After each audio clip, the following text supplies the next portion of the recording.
Either season 8 or season 7. It's one of those. But I think Incorrect. it's season 8. And also not in the form of a question. I'm good. I want to be above 0 points this time. What is season 4? I knew it. I knew it was before 6. Season 4. I thought that's like when they added it like in. Yeah, that's what I thought. Well, back to James Fearless here. The board is still yours, sir. Oh, that's nice. Let's see. I'm gonna do seasons for 400. I'm going for the bangers. I don't care. Let's do it. In the preseason of Apex Legends, this weapon was introduced. The weapon was the Havoc. Bro, you ain't buzzing. Z Davis buzzed in. Well, I was waiting. I was waiting. Z Davis buzzed in. What is that? Hey, man. Z Davis. What is that? Just give him the answer. That is correct. What is the Havoc? 400 points for Z That's Davis. I would like to be clear. I did explain the rules at the top of the show. Hey. Z Davis, the board is yours. I'll do loot for 100. Let's do it. Loot for 100. This gear can restore 100% of both shields and health. Z Davis, quick on the buzzer. What is a Phoenix kit? That is correct. 100 points for Z Davis. I'll do loot for whatever's next, 200. Let's do it. Loot for 200. This type of grenade can be used as an attachment for the Rampage LMG. Damn Mooney. it. What is the thermite grenade? That is correct. 200 points for Mooney. Okay, Mooney, the board is yours. A few clues left. I will go for loot for 400. Let's do it. Loot for 400. This gear and level reduces headshot damage by 20%. I'll wait. Mooney. What is level 3 helmet? Incorrect. Minus 400 points for Mooney. Anybody else want to get in there? Gold helmet. Oh, I thought it goes by who clicks it. What is level 2 helmet? Incorrect. Fuck. Come on, James Gold Fearless. helmet. Isn't it gold helmet? No. Incorrect, and also not in the form of a just the question. white one, man. The gold is the same as the purple. What is a level 1 helmet or a white we suck. helmet? Dude, I didn't think it was that much. 20% headshots. That is a lot. Okay. Holy shit. I think we go back to Mooney here. So seasons for 100 or 200. Which one do you want? Or world Seasons for history's up there. 200. 200. The world history one is yeah. actually just a bug. That one is gone. So the daily double here. So Mooney, you're in the net. Okay. Before My you. camera is now black and Do white. you want to? How much do you want to wager here? Up to 400. And I'll your give you. score is in the red. So you can- I'll give up 400. Let's go for it. In Season 2 of Apex Legends, this hop-up was introduced for the Alternator SMG and RE45. And it's only Mooney that can answer, yeah.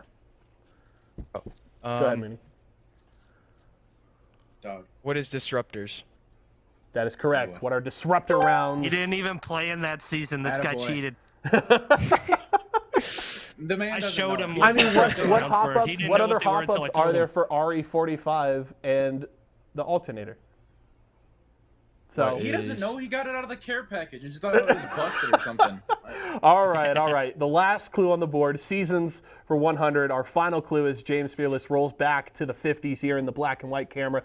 In Season 11 of Apex Legends, this hop-up was introduced for the Mastiff Shotgun and 30-30 repeater. Z Davis. Oh, what? What is the dual shell loader, or whatever you want to call it? Do you want to give me a firm answer here, Z Davis? Dual shell loader. Okay. What is dual shell? We'll give it to you. 100 points there for Z Davis, finishing on a win, coming out and kind of smoking the intel boys here. Hey, thanks, fellas. I had fun. Taking the victory. Appreciate y'all coming on today. We'll give James Fearless a crash course next time before It's before okay. we get Okay, into I the shoot game. straighter in game. There you go. Yeah, that's There you fine. go. Whatever. I have aim assist. Yeah. Hey, gentlemen, thanks so much for coming to hang out. Best of luck to all of you tonight, especially Z Davis running the Yes, sir. Rampart. We'll have to see how I'll be things shake back out on it. today. Yes, sir. All right. That is Mooney and James Fearless from Team Intel, and of course Z Davis representing Team Tyson this season. They'll all be competing tonight in our Pro Night competition. So looking forward to that. As we get ready for all of that, of course, very, very exciting to have the pros back here once again. Of course, if you watched last week, the first introduction of the partner teams into that Pro Night competition officially for this season. Bit rough, right? None of our teams finished with more than 15 points across 4 games last Wednesday night. So it certainly is going to take some time. It is an adjustment, especially when you compare it to open night. So we'll have to see if they can bounce back here tonight. The competition will be tough, but we'll see what the partnered squads can do if they can stand up to the test of these pro teams. We're ready to go, though. Jamerson and T Squared on the cast tonight, and they'll be bringing you all of the action as we kick off another night here of Series E Apex Legends. You are the Hey, welcome everybody. Series E Apex Legends. All of World's Edge explodes into chaos, are and the- G2 around the corner, taking You what are is the rightfully Apex theirs. War with our Ash player Musin involved, and it's going to quickly switch to the Peacekeeper, putting down damage quick as are That the- Fury starts it off with the devotion and does so much You- work. May have single-handedly clutched it for Vizio, You and with the are the last Apex shotgun shot, champions. does it? Get the game's underway, man. I'm ready to go.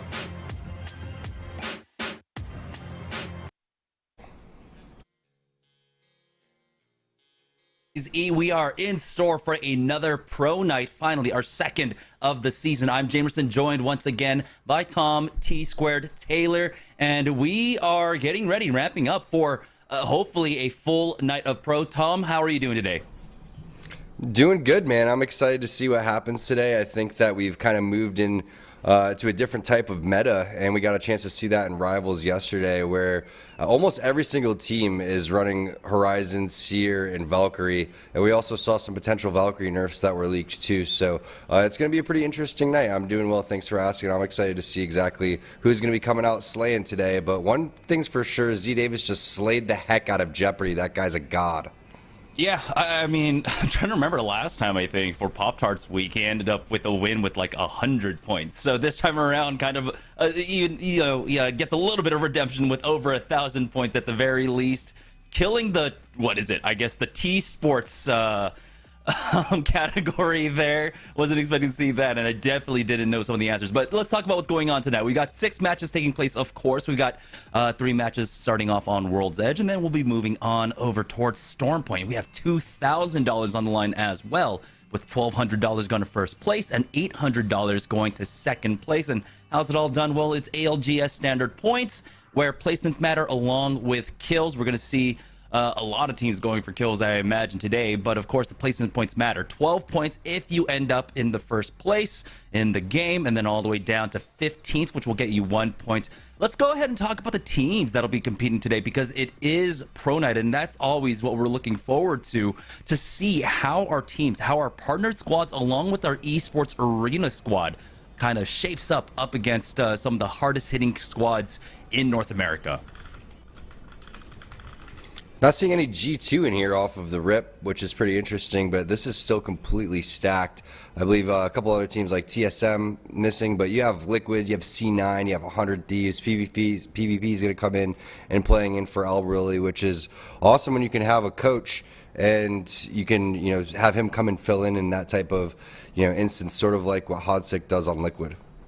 Yeah, always love to have my nearly similar namesake Jameson Fox coming in for that one as PvP. Yeah, he's been around. I mean, you and I have known him for so long now, 6-7 years. It's been an incredible journey, especially with a lot of these players, other players that we've known for as long. Shiny as well on Complexity, Saucer, and Monsoon. That's going to be an exciting squad to watch. I'm really excited. Again, I was having internet issues last week. Hopefully it's all fixed. It seemed fine yesterday, but as you were talking about, we did have Twitch Rivals going on as well last night, and that was a mix between pros and content creators overall. But we got to see what the meta was looking like, and as well with our open night, there were a lot of Gibraltar list compositions. We were seeing a ton of the Seer, a ton of the Horizon, and the Falcon. One team that was trying out something different from that was actually Team Tyson, who was running the Rampart. And apparently, from Z Davis's sake, he said that it's supposed to be maybe like a soft counter towards Horizon. In terms of how the singularity works, throwing out that wall. So we'll see if they stick with that Rampart, because I do love to see, of course, new legends coming into the meta. Jesus, countering Horizon, countering Seer. Yeah, right, dude. Are you kidding me? Have you been playing ranked and losing my mind? You know, Rivals was so tough yesterday because of the fact that everybody is just pushing you no matter what. The lobbies are extremely fast. Everybody's fighting consistently. There's third party on top of third party. It's really fun. You know, don't get me wrong. Taking these fights is great. It causes for a really aggressive lobby. But, you know, we've kind of moved away from that option of everybody can kind of play anything at this point right now. We are seeing Watson become pretty successful in certain instances. Rampart could be successful if that's the case, but we're not going to be seeing a lot of Bangalores. We're not going to be seeing a lot of Gibbies. We're not going to see a lot of Caustics, in my opinion. And if you are playing those compositions, you're going to get pushed, you're going to get punished. If you're not playing Seer, you're not going to be in a good spot. That's just currently my opinion on how the meta is going to be playing. I mean, the ultimate lasts so long. You're able to trace footsteps consistently. You're canceling heals, you're canceling reses. You're just getting free wall hacks basically the entire time. So I can't wait to see some sort of slight nerfs going on. I don't really care about Valkyrie right now. I want to see some Seer nerfs. Yeah, I mean, it's kind of harkening back to when Seer was originally released, how absolutely oppressive he was, and instantly every squad had to pick him up. Right now, let's go ahead and talk about the Series E Fantasy League. If you want to get involved, just go onto Twitter, pick the 3 players that you want to choose. I believe you have until game number 3 to lock it in, but the first player that locks in a specific roster of 3 players will get that unique one. So that's the important part. And how the point system for that one works out? Well, for each kill that your player gets, that'll be 1 point that you get. And of course, every 200 points of damage will be 0.1 decimals with the rounded to the nearest 10th there, and the squad win is 3 points. So everyone, good luck on your chances there. I don't know who to pick. There are so many absolutely high-flying fraggers in this lobby that it's incredibly hard to call. But like Yeso said at the beginning, it was a kind of difficult run for our partnered squads, and I think it comes down to just not being able to have the first initial 4 or 5 weeks of pro nights to try and find your footing up against these kinds of lobbies. It's a different caliber of lobby, especially when on the open nights we're getting kind of ridiculous paces to the matches. 12 squads remaining after zone number 1 isn't something that you're kind of used to in a competitive setting. Yeah, when you look at these rosters too, you wonder what compositions everyone is going to play, and you wonder if they're going to end up being hyper aggressive. Realistically, the only comp that I can see that could counter this kind of meta, because Caustic's not going to be able to stop Horizon. I'm looking at the comp that 100 Thieves and teams like Start a Fight were bringing to the table with Watson and Newcastle combined with Valkyrie. So that's an option, and I think that's an extremely viable option to go and play zone and play end zone, etc., instead of taking the edge and just taking consistent fights. But you can see in the overall area right there as we start to get our legends going, and Liquid looks like they are kind of flirting with Newcastle, which is going to be exciting to see if that's the case. Oxygen, Supremacy, they're going to end up going with a potential Watson, which that Kubsky loves to put his team over towards the end zone, so Watson makes complete sense. We know that Tyson was talking about Z Davis on Rampart, but look at the amount of Horizons and Seers that you're seeing as expected. Lazarus is going to be taking that 100 Thieves comp, and 100 Thieves is going to be going with Rampart as well. So interesting that they're going to try to use Rampart as that counter to the current meta, and we'll see if that ends up working out for him. Yeah, and we had Liquid, I believe, also picking up the Newcastle themselves. So that could be interesting to watch to see how they like to play it. We know that those boys can absolutely frag out, but if they need to play center zone, they are a squad that can exceptionally succeed in that regard. But since it is Team Intel week, let's join on board with Team Intel. With the addition of Cloud9 in this lobby, we know that things have to be shaken up. Team Intel can't be going over to Commutizer. I'm going to be looking on the map to see exactly where they decide to drop for this one instead. There's a couple different options, right? You could end up going thermal. You could go frag east, knowing that G2 and TSM aren't going to be here. Now, this seems like a perfect composition for Team Intel to be taking. They're a hyper-aggressive squad. They love to kind of duke it out. CLG, they're fighting on over towards the Harvester side, and we saw this last season consistently going up against XSET, so I'm curious to see which team they're taking on right now and if it's XSET. Yeah, this is going to be difficult. It is going to be XSET on the other side of this one. Hakulo has taken a lot of damage, but he backs away. Does seem like maybe Cloud9 is actually, not Cloud9, Complexity was in a fight with Lazarus. They end up cleaning that one up. Lazarus is the first squad out.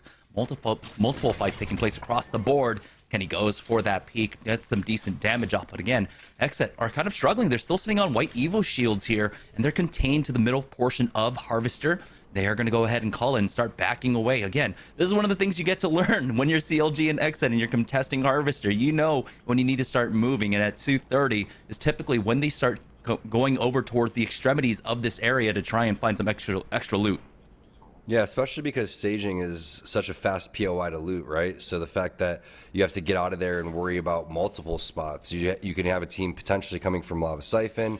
Staging is going to be the most popular rotation, but knowing that two teams are going over there, maybe the lobby is going to kind of adjust. And it's not horrible loot on the way out. You're able to pick up a couple cells and a little bit of ammo.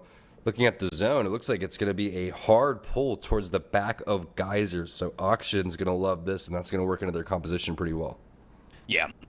Just go ahead and control that back corner. That will out for them. We don't see any extremely fast rotates coming out from any squad so far at this point. One thing to note as well, we do have actually one member of G2 in. It's going to be Designful playing with Tech and Vayne. They are dropped over there by Countdown right now, continuing their loop path. Got about another 10 seconds before everyone else in the lobby should start making their move on through, and we are getting the movements now as Torrents have made their way over towards No Name. They are picking up the scan. Esports Arena currently in a fight right now over the choke by Harvester. I'm wondering if that was actually CLG trying to back away. Scissors got cracked there by a heady from something, and it is CLG backing away.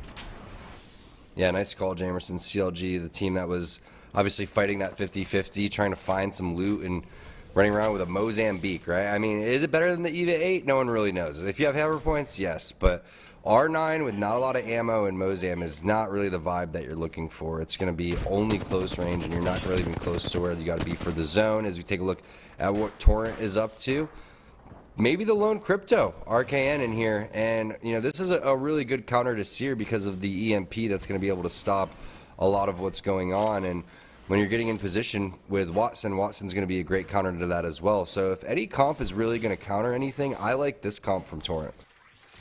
Yeah, I mean, it's got a great range on that EMP so that you can easily get within range of that Seer ultimate, take that one out, and just the defensive nature of this squad work out in their favor. Here's Space Station Gaming, though, over at Lava Siphon, getting into a small scuffle. I'm wondering if this is Tech Squad on the other side of this one, sneaking around, trying to pick up that beacon scan, being stopped by SSG.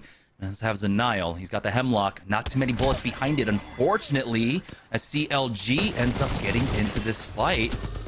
They've knocked one at the very least, or at least secure the thirst onto one. Chasing after the Mozambique, not connecting anything there for Nano, but Tyson, the team that caught up in that rotation, gets taken out. Here's Los Demonios now making their push. Might have been able to aggress as they've got that Seer ultimate down. Designful in the front lines. He's got the flat line out. Dishing out a lot of damage there. Wants to chase after them. Still waiting on Vayne and Tech to show up because he can't just go peek that by himself. Vayne sets up, kept that angle on the door. All three members of the squad inside right now. SSG cornered into the circle building. They're going to throw down a Seer ultimate of their own. So we might just have some downtime here. And Designful's a very strong Horizon. You can see he's going to toss that ultimate in, and the Black Hole's not going to be able to take those players out of the spiral. And he tossed it on the opposite side because that would actually pull them away. But that was really heads up to, instead of shooting the ultimate and getting pulled towards it, they all just ran down the spiral and ended up staying alive. So wasted ability right there. And now Vayne's going to end up getting a hyper aggressive play and backing off as well. So this is where you kind of just play around your Seer scans.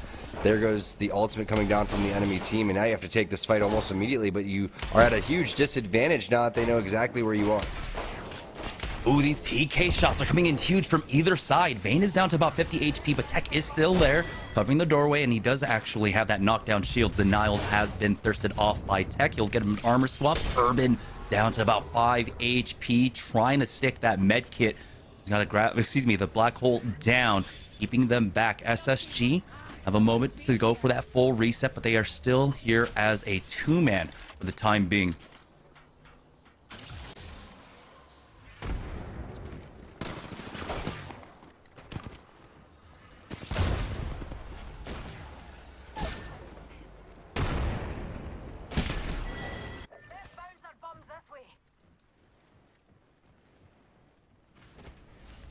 Really nice fight there from the Demons.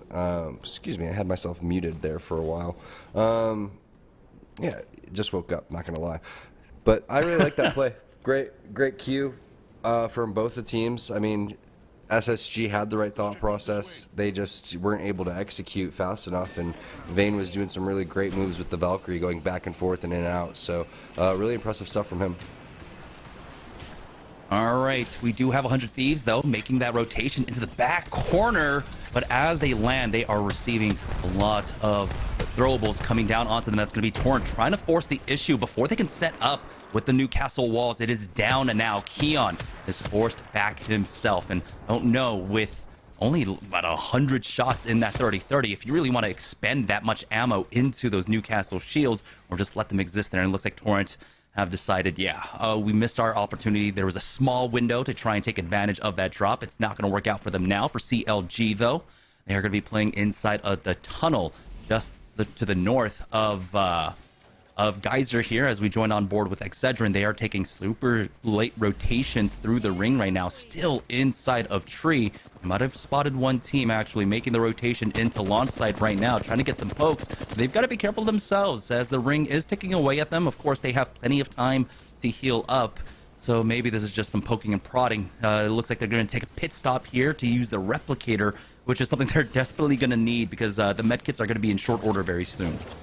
Yeah, this is the play. If you don't have a crafter over it towards your area, you just wait, you hit a scan onto zone number 3, you continue to get juiced up, maybe, get a backpack, get your armor charged up to purple, get as many medkits and batteries as you need, and you're going to have tons of crafting materials along the way because you're probably going to end up hitting 2 different crafters on your rotation. So now Intel's going to take their way over towards the top of Big Mod. Meanwhile, there's another fight happening over towards the Geyser Choke. This is a really populated spot, and Complexity is going to come through and get eliminated in that spot and in that rotation. Another third party is flying through, and a lone possible Caustic here in the lobby for Mamba, which could prove fairly useful if you're able to get inside of buildings. This isn't an area where you realistically think of Caustic as super strong. He'd be one of the few peoples that could actually just fight with the barrels down. Popping one as he charges forward. They do throw down that black hole. Didn't really get anything off of it, but they do at least force them off this choke. And so they will maybe pick up another kill here, as it seems like it's going to be Benny Boy ending up getting that last kill onto Vizio. For Team Intel, though, as they are over here at Big Mod, clearing out all the angles. There's a full 3-man running right into Impulse now. He backs away, hitting for the 60, but he is cracked and he's going to go down. That's going to be Exet on top of them as Mooney is trying his best to hold it down. Hakulo falls. It's still a 2v2, but Mooney is basically out of this fight for now. James Fearless caught up in the Singularity, trying his best to fight through it. I don't know if it's going to be enough. Exet with the 2v1. Kenny still needs time to heal up, and so Exet will go for the reset here. They know they've got the man advantage. They just need to make sure they have the HP advantage in this fight as well. Securing the thirst onto Impulse. Plane taking his time not to even hit the medkit quite yet. There we go. We'll toss that one down, and Kenny is holding the angle, but not for long as he gets cracked once more, being sent back. And we'll see if Plane goes for that res. Here comes Mooney with the flank, but he has been spotted in that elevator shaft. And now Mooney, will it be his opportunity to maybe possibly go for the res? They're going to possibly get the re-knock, but no. The res comes through for Intel. They're going to pick up the team fight win up against Hakulo. Exet now as they hold on to Big Mod here. Team Intel tried their best to fight back, but it was so extremely close. For 100 Thieves, though, they are running that rampart along with the Newcastle, so lots of walls here in the back corner for them. That was a really great nade, and I mean, again, very well played from both teams. You could see what Intel's thought process was. But on the other side, Xset making sure that they got the first thirst was really big because of the fact that you're not able to use those knockdown shields. You're not going to be able to gather information as much as possible. And if it wasn't for that Arc Star, we're looking at a potential 1v3 there for Mooney because he had the angle, he had the right play, going up, hitting the zip line, coming back around, adding pressure at the correct time. Taking a look at the map, you can see C9. They're still big chilling on the top side of Overlook. They're not interested in pushing out in the zone. They can just skyward dive into a potential spot or wait for other teams to fight, make mistakes, and then make their move. Team Liquid's got the same thought process as well, but we have a potential fight over towards the southwest side. You can see two teams. That's going to be Demons, mix of a handful of different teams, and another squad about to duke it out here fairly shortly with Excedrin. Yeah, Seer ultimates down from either side here, as enemy has been able to top off. He'll clear that one. On the opposing side, here comes the Singularity right inside the building. No one covering that door. Will catch them out, but they don't have additional throwables going in for this one. Only 2 players on the inside, 1 out. They're getting shot up from behind as well. Unfortunately, enemy needs some help, but they do not have a Gibraltar bubble. He needs to instantly hit this medkit here. Might have to cancel that bat. We'll see it in just a moment, as now Los Demonios are trying to deal with this threat. They're going to use this grav lift to get up top and challenge this one player. That's going to be Paper, going down on the Excedrin side. So now it's a 3v2 for Los Demonios. That was tough. I mean, some really great plays. I'm not quite sure how he was able to get the battery plus the syringe off, but either way, they get pushed down, and that's 2 team fight wins now. But the third party comes in onto Designful. They're healing inside of the zone as well. That was going to be Sykes from the Liquid squad. And Liquid with a very nice setup here. You can see they have all of the areas covered. There's no way that they're going to be able to lose track of these players. And even if there is some sort of skyward dive that comes through, they should be able to land the damage to cancel that one too. But that's the only option right now for the Demons, so they're gonna have to make some sort of sick play. And now that Sykes gets the second knock of this fight, it looks like maybe Fun's gonna go and use his ultimate to stomp on over towards the high ground and help his teammate out, who also has gold armor. So fighting in the zone here for Liquid's gonna be a little bit more advantageous, especially with the knocks that they have. Yeah, and especially with Sykes on how he is with. They're just gaining 100 thieves, though, making their push now, as they've already secured 1 thirst, it does seem like, and Los Demonios are knocked out. Sykes is going to finish that one off on Designful, but here's 100 thieves pushing in. Keon has fallen as well. Only 1 player remaining here, as Torrent are on the verge of getting knocked out. You can see Esports Arena keeping an eye on it, but they don't see any trades. They see, I think, the last member of Torrent, and that is going to be RKN falling. Phony actually taking the opportunity to try and get aggressive on this Newcastle, throwing in 2 nades, but looks like he'll have to back off as they don't find the opening that they were looking for there. Would have been great for Esports Arena, who are holding a very strong position inside of Geyser right now, to remove a team that's playing another extremely strong position. Wonder how many people would sell their firstborn to have Phony's flatline shots right there. This guy can track for sure. I mean, without any mag too, he's putting in some serious damage. As you can see, that's kind of the popular scope there with that flatline. It's typically a range where without a scope, you know, the 3x and the 2x can put in some serious work. We even see the 2-4 with the flatline, and it does so much damage at that type of range. You're going to need that type of scope, but it's just the tracking from these players is so darn good. The recoil control is insanely impressive. This is a tough fight, though, here for Blakeu, because unless you're able to land some of these longbow shots and get a crack, you're not going to be able to really infiltrate towards where they're at. So this is going to be an interesting spot there for Team Razor. They do have the generator to get the shields back up, plenty of cells as well. It's a great spot to go and do some gatekeeping, but it's just a matter of time before a potential third party comes in if they take this fight and it lasts too long. Yeah. Once the ring does close, though, 1 angle will be cut off at the very least that they don't really have to worry about. But again, this constant threat for the team from the inside. You're kind of hoping for Team Razor that the ring ends up pulling more north, but it is signaling that it's going to continue to go down south. We'll find out in just a moment as Liquid ends up getting into another fight. Fun needs some help here as he tosses down a shield. That doesn't do much. There we go. Turns it around to cover his back at the very least. Sykes gets another knock. That's going to be Reptilian falling there. So multiple squads actually involved in this fight on the western edge as Team Liquid Nocturnal Has to be careful. He has dropped down low, but here is Fun back into the fight, securing that thirst. At the very least, Sykes getting the knock onto Nano, and Team Liquid eliminating CLG, and they have to deal with one more squad, but C9 now have to deal with this gatekeep coming out from this squad. PvP is on the front line with that Gibraltar. Yeah, the only really way to counter this is to bubble forward. They finally get rid of the generator, but now a nice Arc Star comes in. That's going to hit Naughty. Naughty's going to have to bat throughout all of this, but PvP needs to bubble forward. That's really the only realistic play for them right now, but another great Arc Star. These guys have so many grenades. Nades comes through with the 301 as well, and here comes the push. Bubble coming down, and Razor is not messing around. They should be able to take this fight fairly handily, barely losing any of the players on their team, but instead it's going to be nasty wingman shots from Naughty, staying alive as long as possible. Clean fight from Razor. Hopefully they can get the res for them and get back reset, but that's how you do it. That's how you push the team off of you with some really great nade placement. The discipline to save that for the entirety is huge, and a lot of times you could end up having your own generator and tossing your nades, and it just gets eat up, you know, by your interception pylon. So the fact that nobody made a kind of amateur mistake like that is really huge for Razor, and they get a much needed team win, and that's going to be able to help them towards this end game now, because they can just slowly but surely push out with that Newcastle. Yeah, and there's going to be no third-party pressure as well, because XSET made their way into the back corner of Geyser, keeping 100 Thieves inside of their building. XSET having to deal with this right now. You can see the wall set up inside. They're utilizing that to cover that door. Do have Team Liquid opting for a skyward dive as Fun finishes off that battery here. They're going to get information. They know that Esports Arena are off and to the right. They've got a team just below them.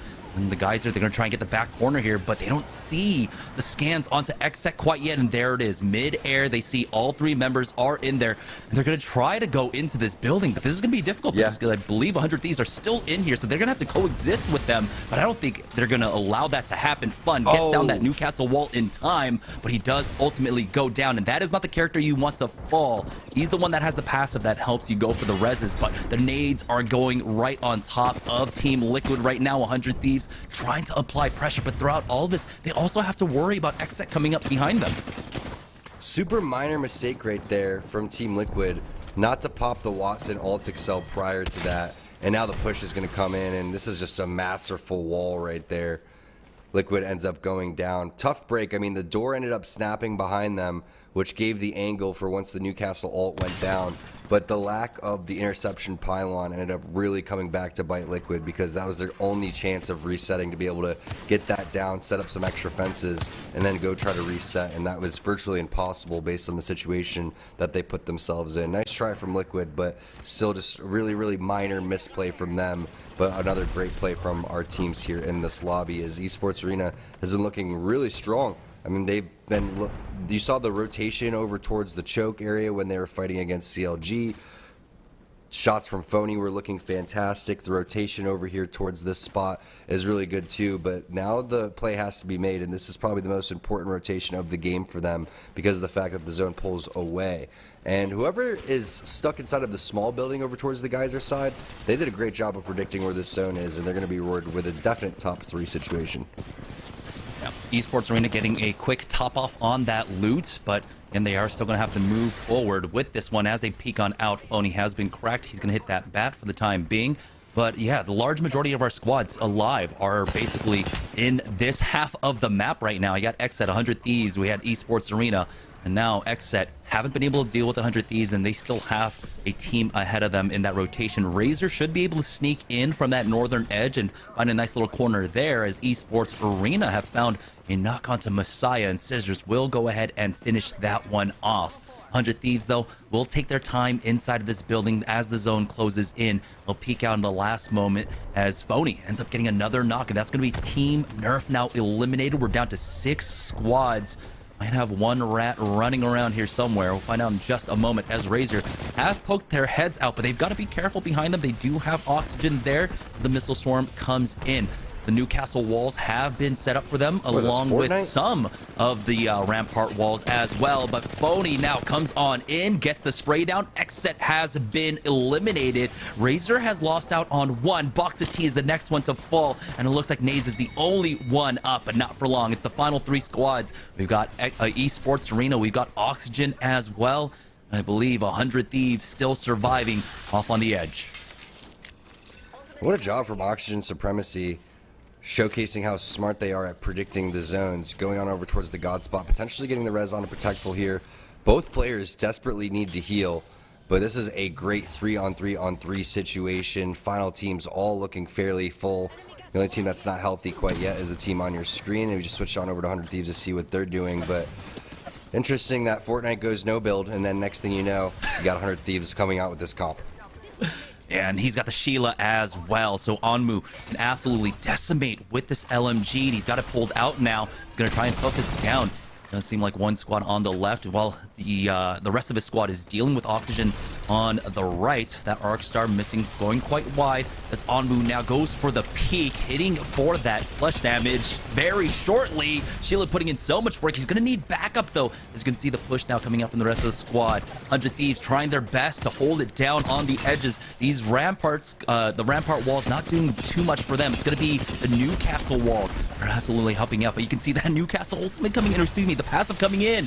We do have the interception pylon going down there for Scissors. It's a little bit late, but it's going to provide some cover now as the nades start coming in. Scissors burning down to a thermite that snuck in. No way. But he gets the bat off at the very least. Onmu has been thirsted. So 100 Thieves are just down to a two-man, trying to play in between both of these squads. Oxygen are just waiting in the wings. They're just waiting for them to peek each other and fight each other before anything else happens. But it looks like 100 Thieves are just going to maybe try and force the issue with Oxygen here. They are finally getting some heals. As you can see, Kutsky is still sitting on nothing in terms of health, but they're going to go ahead and make the push onto 100 Thieves. Vaxlon fighting back, gets the knock onto Protectful. There's the trade. Kutsky goes down, and that's going to allow Esports Arena the opportunity to come in for the third party and the win. Really nice plays from Esports Arena. You saw right from the get-go that they were focused with their shots, but the timing and the execution, the strategy is just all there for Team Esports Arena, and that is a big win for them. Newcastle coming through. I mean, this is something that we talked about. How are you going to go and counter the Sears and the Horizons? That is how you do it. Watson is a great counter to Horizon. We saw Rampart coming out. Amu got a little bit too aggressive. And if, you know, we're looking for some people that are trying to get into Newcastle, you mentioned his passive. One of the things that a lot of people don't know about his passive, that his knockdown shield is what his passive is going to end up being. So if you have a Newcastle on your team, you want to give him the gold knockdown shield or the purple one, because that's going to give that res shield a little bit more armor when he's picking up his teammates. Now, we saw there was so much fighting taking place over this choke to the north side of Geyser, leading into Fragment. And so many teams ended up getting into this fight. I believe Tyson, was one of the first teams to go down here. Vizio was the next one to fall. No, it's actually Complexity. And then it was Vizio. It was just absolute king of the hill gameplay coming out for this one choke point, which is something that we've seen historically in the past. Yeah, geyser zones are really fun. I mean, for a handful of different reasons, right? Because you get fun fights just like that over towards the tail end, but you get on over towards that choke and it provides a lot of kill opportunities and a lot of different outplays. Plus, teams are extremely familiar with how to play geyser. So when we're talking about watching high-level Apex, it doesn't really get any better than watching these classic zones that end just like how that was, and watching it kind of evolve based on what the compositions are going to be. But this was a huge set over, huge fight for Xset going up in the big mod area. Again, getting those thirsts on the ground were huge. Big Arcstar to boot as well. Clean fight here from the Demons, but you could see that the third party from Team Liquid eventually ended up getting the better of them, and then unfortunately for Liquid, they went out with their rotation going on, flying on over towards Geyser. I believe that they got 7th place, but it was all Team Esports Arena in game number 1. That was an exciting game for them, and again, they're shooting well, the teamwork was there, the timing was well, and their execution rotating from those 3 pills, where when you go over there, Jamerson, you expect the zone to kind of pull over there. You're hoping for the best, but be able to take that spot and then move forward is really big for them. And I really feel like because of the fact that they had Newcastle and they played that well around their Newcastle, that's why they were able to execute at such a high level. And I love to see, again, when it comes to that dynamic between playstyles, right? I mean, we do see edge playstyles coming out, but we're also seeing that, especially often for our Esports Arena squads, when they play zone, that's where they exceed well. They got plenty of kill points. They've got the +12. And so that's our first win going over towards Esports Arena in game number 1. Let's go ahead and send it on over to Yeso in the studio to break down all the action from that first game. Yeso, take it away.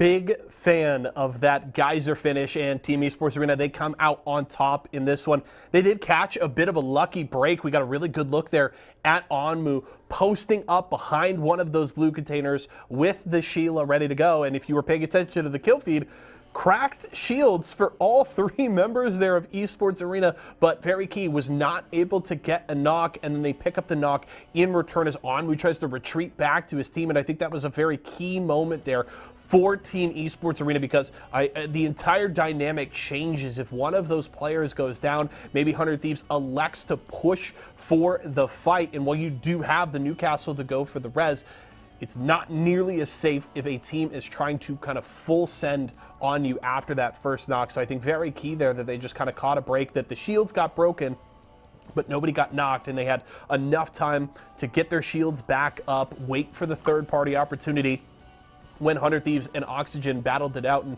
very key, them being able to finish off Onmu there made that whole work a lot easier in the end. Let's take a look, though, at our Mobile One high-performance moment here for our first game of the day, and it was this end game here. Oxygen deciding to full send here on 100 Thieves. Of course, they're down Onmu, so the numbers advantage does favor Oxygen here, but 100 Thieves trades back, and Lux 40 Team Esports Arena gets that first knock onto Oxygen, and then there's nowhere near enough time for 100 Thieves to get any sort of a reset. They're fighting at the numbers disadvantage as well, so that's just Esports Arena well executed push here in for the third party to close things out. And that was just, Oxygen probably recognizing that they needed to pick up the KP and that they were maybe unlikely to win just due to the proximity there to 100 Thieves, and just saying, hey, let's try and take advantage of the numbers advantage, see if we can pick up some KP before this final fight, and it benefits Esports Arena there as they grab the win here in our first game of the day. We still have 5 more to go here tonight, so make sure to keep an eye out for that. Do want to remind you before we go to a quick break, we do have an awesome giveaway going on this week. Use !giveaway in Twitch chat right now to get the information that you need to try and win a brand new HP Pavilion Gaming PC powered by an Intel Core i5. You can win one of those this week. The giveaway ends August 1st, so get in on that. I will remind you one more time at the end of today. We're going to a quick break right now. When we come back, game number 2 on the other side.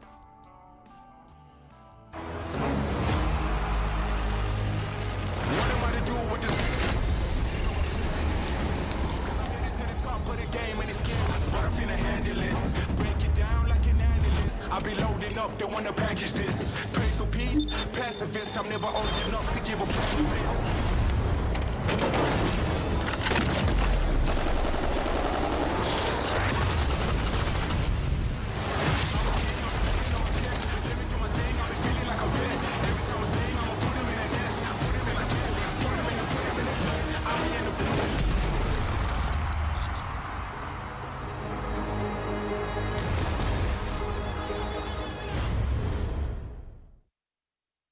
When the chicken is this crispy and this tasty, it doesn't matter what else is for dinner.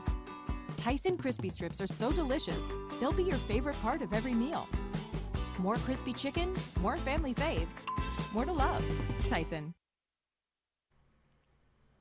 All right, welcome back to Series E. Game number 1 went the way of Esports Arena. So let's look at the Mobile One, leaderboard to see where everyone stands. And Esports Arena had a 14-kill game with that plus 12, putting them comfortably in the lead. But 100 Thieves find themselves in second place with 17. Oxygen, Razor, Liquid, Xset all behind them as well. Great game from Esports Arena, but very fun to see exactly what the compositions are going to be. And I love that when we go from World's Edge to Stormpoint, we're going to have even more different compositions that are being pulled out. But 2 Newcastle teams making their way on over towards the height, are making their way towards the top of that Mobile One leaderboard, and all of the Seer and Horizon teams are just molding, waiting for their next fight. Yeah, and we have to also mention that we had the Rampart in there as well for 100 Thieves. So Newcastle, Rampart, like you said, full build going on in for them, and it did work out. I think one of the great things that worked out for Esports Arena was, of course, their positioning. They had one of the best spots when it came to early geysers, so they had the opportunities to try and find the long-range snipes to try and steal away some kills. So, I mean, 16 kill games when you're playing center zone isn't something that you see naturally, so that was a great job coming out from them. But here we go, heading into our second game of the day. Let's join on aboard with our winners from game number 1. That's going to be our very own Esports Arena squad. Yeah, I loved watching them play, and it was just really nice to see, again, how they played around their composition, methodically moving from the choke on over towards the pills, making their way forward with Newcastle. We'll see where zone in game number 2 ends up pulling. Hopefully we get a little bit of bounce of zones. Very rarely do we get 2 geyser zones in one set of 3 games, right? So I'm expecting something probably over maybe towards the southern side, maybe something like Lava Fisher. That would be really exciting for the teams over towards the western side. This is a landing spot that isn't really the most highly contested. It doesn't have the best loot. Landslide is one of those spots where if you see a team landing on there in rank, you're like, hey, let's land on this team. They're not really interested in getting anything good. Another team that's not really interested in getting anything good, CLG and XSET, the 50-50 that never ends. They are so used to this, though. I love watching this take place. Yeah, and it seems like the call has been instantly made. They did not get the kind of flight pathing to try and get the priority on basically the center of the zone. They're even going to get themselves a gold drone there. Pick that one up. XSET ends up getting a knock actually onto 1, so that's Reptilian going down. Unfortunate. They were a little bit split. I believe the rest were going towards that northeast snake, as Klein is going to go ahead and give chase actually, as Kenny will go ahead and assert his dominance, and kind of what you need to do because this is going to be a 50-50 that never ends. Great job. I mean, the rampage shots were so smooth right there. And the hunt is going to be on, like we were talking about. Staging is one of those POIs that is super fast to loot. So I'm not expecting CLG to last very much longer, as we are in a pretty, recon heavy meta right now. So look out for the scans coming through very shortly. But you guys saw the potential giveaway going on in the chat. See some legends in there getting their giveaway on. So make sure that you go and try to get involved in that one. And also give an opportunity to shout the fantasy that's going on for the Esports Arena Fantasy League. It's always really interesting to watch how that takes place. Excedrin is looking for Nano, and there it is, just a matter of time. And I wonder if they're gonna, be interested in looting a little bit quicker and then going over there a little bit faster. That's always nice when you have 2 teams 50-50 right next to you. Yeah, unfortunately for them, though, they are still sitting on whites, and so that's not the best what you want coming out from your drop, especially when you know that a lot of times the newer POIs, that center zone will generally net you a purple. They got nothing off of it. We take a first look at the zone. It is pulling up towards the northeast side of the map. So epicenter, bridge, around that area where currently Torrent are setting up in that building is where we're expecting this zone to pull. And remember that they are one of 2 teams. I believe Complexity was flirting with potentially picking Crypto as well. But anytime that you can get into the zone with Crypto and hit those beacon scans over and over again, you're putting yourself in such a great position, especially if you're able to get, zone 4 information compared to zone number 2 information, because then you're definitely going to know where that one's going to be located. Great positioning coming in from Esports Arena. They're going to take the high ground up over towards Fragment West and between Epicenter. There goes the bow shots with the 2X as well. And Luxword taking his time with that missile swarm, making sure that he lines that one up, and he does get the knock there onto Oxy Ares. So making sure for that extra split second that one was going to connect was huge for Esports Arena. The question is do you give up this high ground and full send this one? It looks like they're going to play this one patient. Hopefully another team comes around and picks up those kills for them. And another nade right there. Poor Oxy Ares. He's going to set the record for most times getting knocked in the first minute of the game. Yeah, and this is really unfortunate for Team Tyson right now. Even though they've had one of the priorities to try and get to this spot, Esports Arena have shown that they do like to move and rotate very fast. So they came out from Landslide. They were moving at about 1:30 to make this rotation before Tyson could possibly try and catch them off. Nice little cheeky wall there coming out from the rampart, along with that Gibraltar Dome going down, is going to allow them to go for the retreat. Complexity, though, actually creeping up behind, as they might be able to catch them out. No, the slide down has happened. We do have the Newcastle shield being utilized there, but Complexity not able to find anything, unfortunately, with this lurk play on them. So for the time being, Complexity is going to be the team that ends up holding this one down for Esports Arena. You might be stuck inside of Epicenter. Lazarus are happy to play up here as well. Trying to see if the beacon is here for them. It doesn't seem like it, unfortunately. Couple of things I'm wondering. Is Z Davis feeling like a more woke IGL after his Jeopardy performance? Is he going to get a little bit cocky, Jamerson? He's thinking, man, I know so much about Apex, much more than these Intel guys. I'm feeling like I could lead my team to victory. The other thing I'm thinking is, how the heck has Fearless never seen Jeopardy in his life? Well, I will say, though, for Z Davis, he cracked the traditional sports the category. I think he got a full sweep on that. So, I mean, I'm just gonna say, maybe a lot of us not really into sports. I knew the MLB one. Wasn't sure about the Kentucky Derby at all, but here we go. Tyson, they are able to get out of that troublesome spot inside of Fragment, put themselves on the bridge outside of Epicenter here, and he's gonna try his best to set up. Now, this is one of the things that really does work out for the Rampart, having the additional builds, because this little bridge tunnel doesn't provide that much cover, so this can work out for them.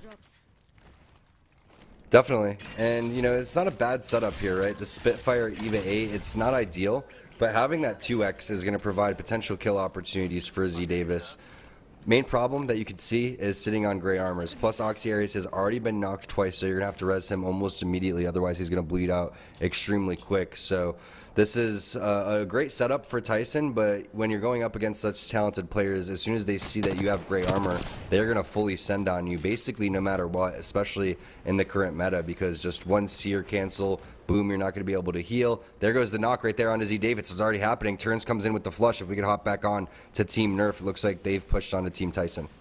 Wow, already taking out Z Davis. The walls were already put down for them. Oxy Aries, though, does trade back onto Messiah. So that's going to be a 2v2 as they're still trying to play off these walls. You can see the slide coming on in, going for the peek with the PK, but he's getting shot up from behind now as 4C is going to go down with that armor swap. Even Turns is the only one up. Joey Blackout picking that one up. So Nerf, they tried to get aggressive. They get punished for it, and now Turns is the only one up, and he's really not going to have an opportunity to try and come back for this one, try and pick up those banners, because they are stuck here on the bridge.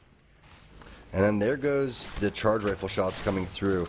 And the things that you're missing there, you know, if you are going to run Rampart, I like the idea of running Newcastle just to get those extra walls up too. I'm thinking maybe Tyson would consider, if they see success from 100 Thieves continually, that's something that they're going to consider, right? Because, again, having gray armor, you're going to get pushed. They're probably thinking, oh, Nerf kind of griefed our game and griefed themselves at the same time. But I think that's the right play from Nerf. They end up getting third-partied in the back. It's a very popular spot, especially with the zone currently pulling on over there. So it's a highly contested area, and there's teams that are just waiting for opportunities like 100 Thieves. They're in the vicinity. They're trying to get a potential fight in a third party, and it's kind of surprising when it does take place. So the fact that, again, the armor situation was bleak for Tyson ends up kind of creating a chain effect in the lobby.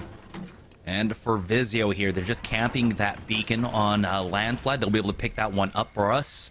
At this point, full control. It looked like there was possibly a team inside of the tunnel. They're keeping a vigilant eye on it for the time being, but again, they get that ring information, and now they're talking this one on over. We know that this one should continue to pull up north, favoring a little bit more towards that Climatizer side. You can see Torrent, where they are at. That's basically where we're expecting this one to go. Cloud9 are happy to just play on the edge on the northeast side. They drop over at Climatizer, and now they're actually working their way towards the rocks. They might be meeting up with Esports Arena very shortly here. They will have that high ground peak advantage up against them, but we saw how well Esports Arena were able to play around their defensive skills. For Complexity, though, they have given up the rocks down to the south over at Fragment. They have sweeped around to the north side, trying to avoid a lot of the fightings that was there, but they're going to have to deal with Liquid very shortly, who, of course, coming out from Skyhook. Double purples along with the blue.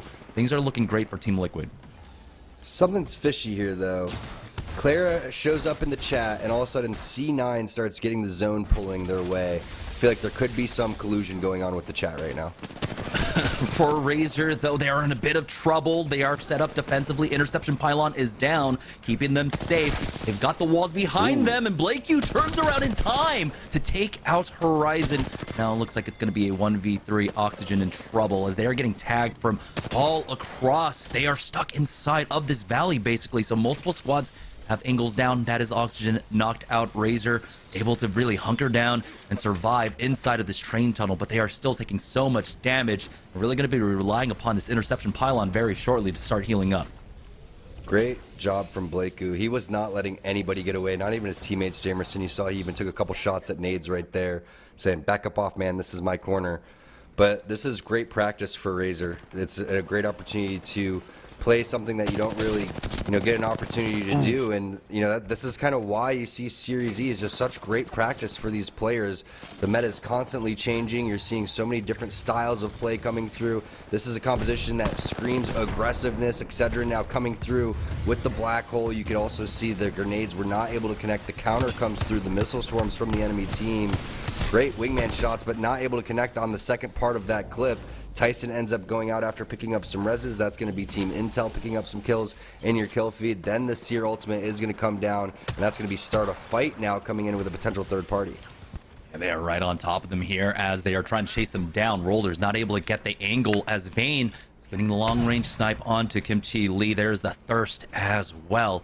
Start a fight, unfortunately not able to pick anything up here, but they are going to go for that Valkyrie redeploy. Noting that the fighting is taking place here, ring is closing. They don't want to get caught up in this fight and end up fighting in the zone, so they're just going to go ahead and completely avoid that and make their way up towards the north side of Fragment. It looks like they don't get any scans picking up anyone inside of that bridge, so they might be able to play inside. They're going to actually give it some safety there and go off to the left as Los Demonios ends up finding the rest of Team Excedrin. That's enemy going down. Only one player remaining for Excedrin at this point. No, they went for the res. Now they're going to go ahead and chase after him. Yeah, Vayne is on the hunt, though.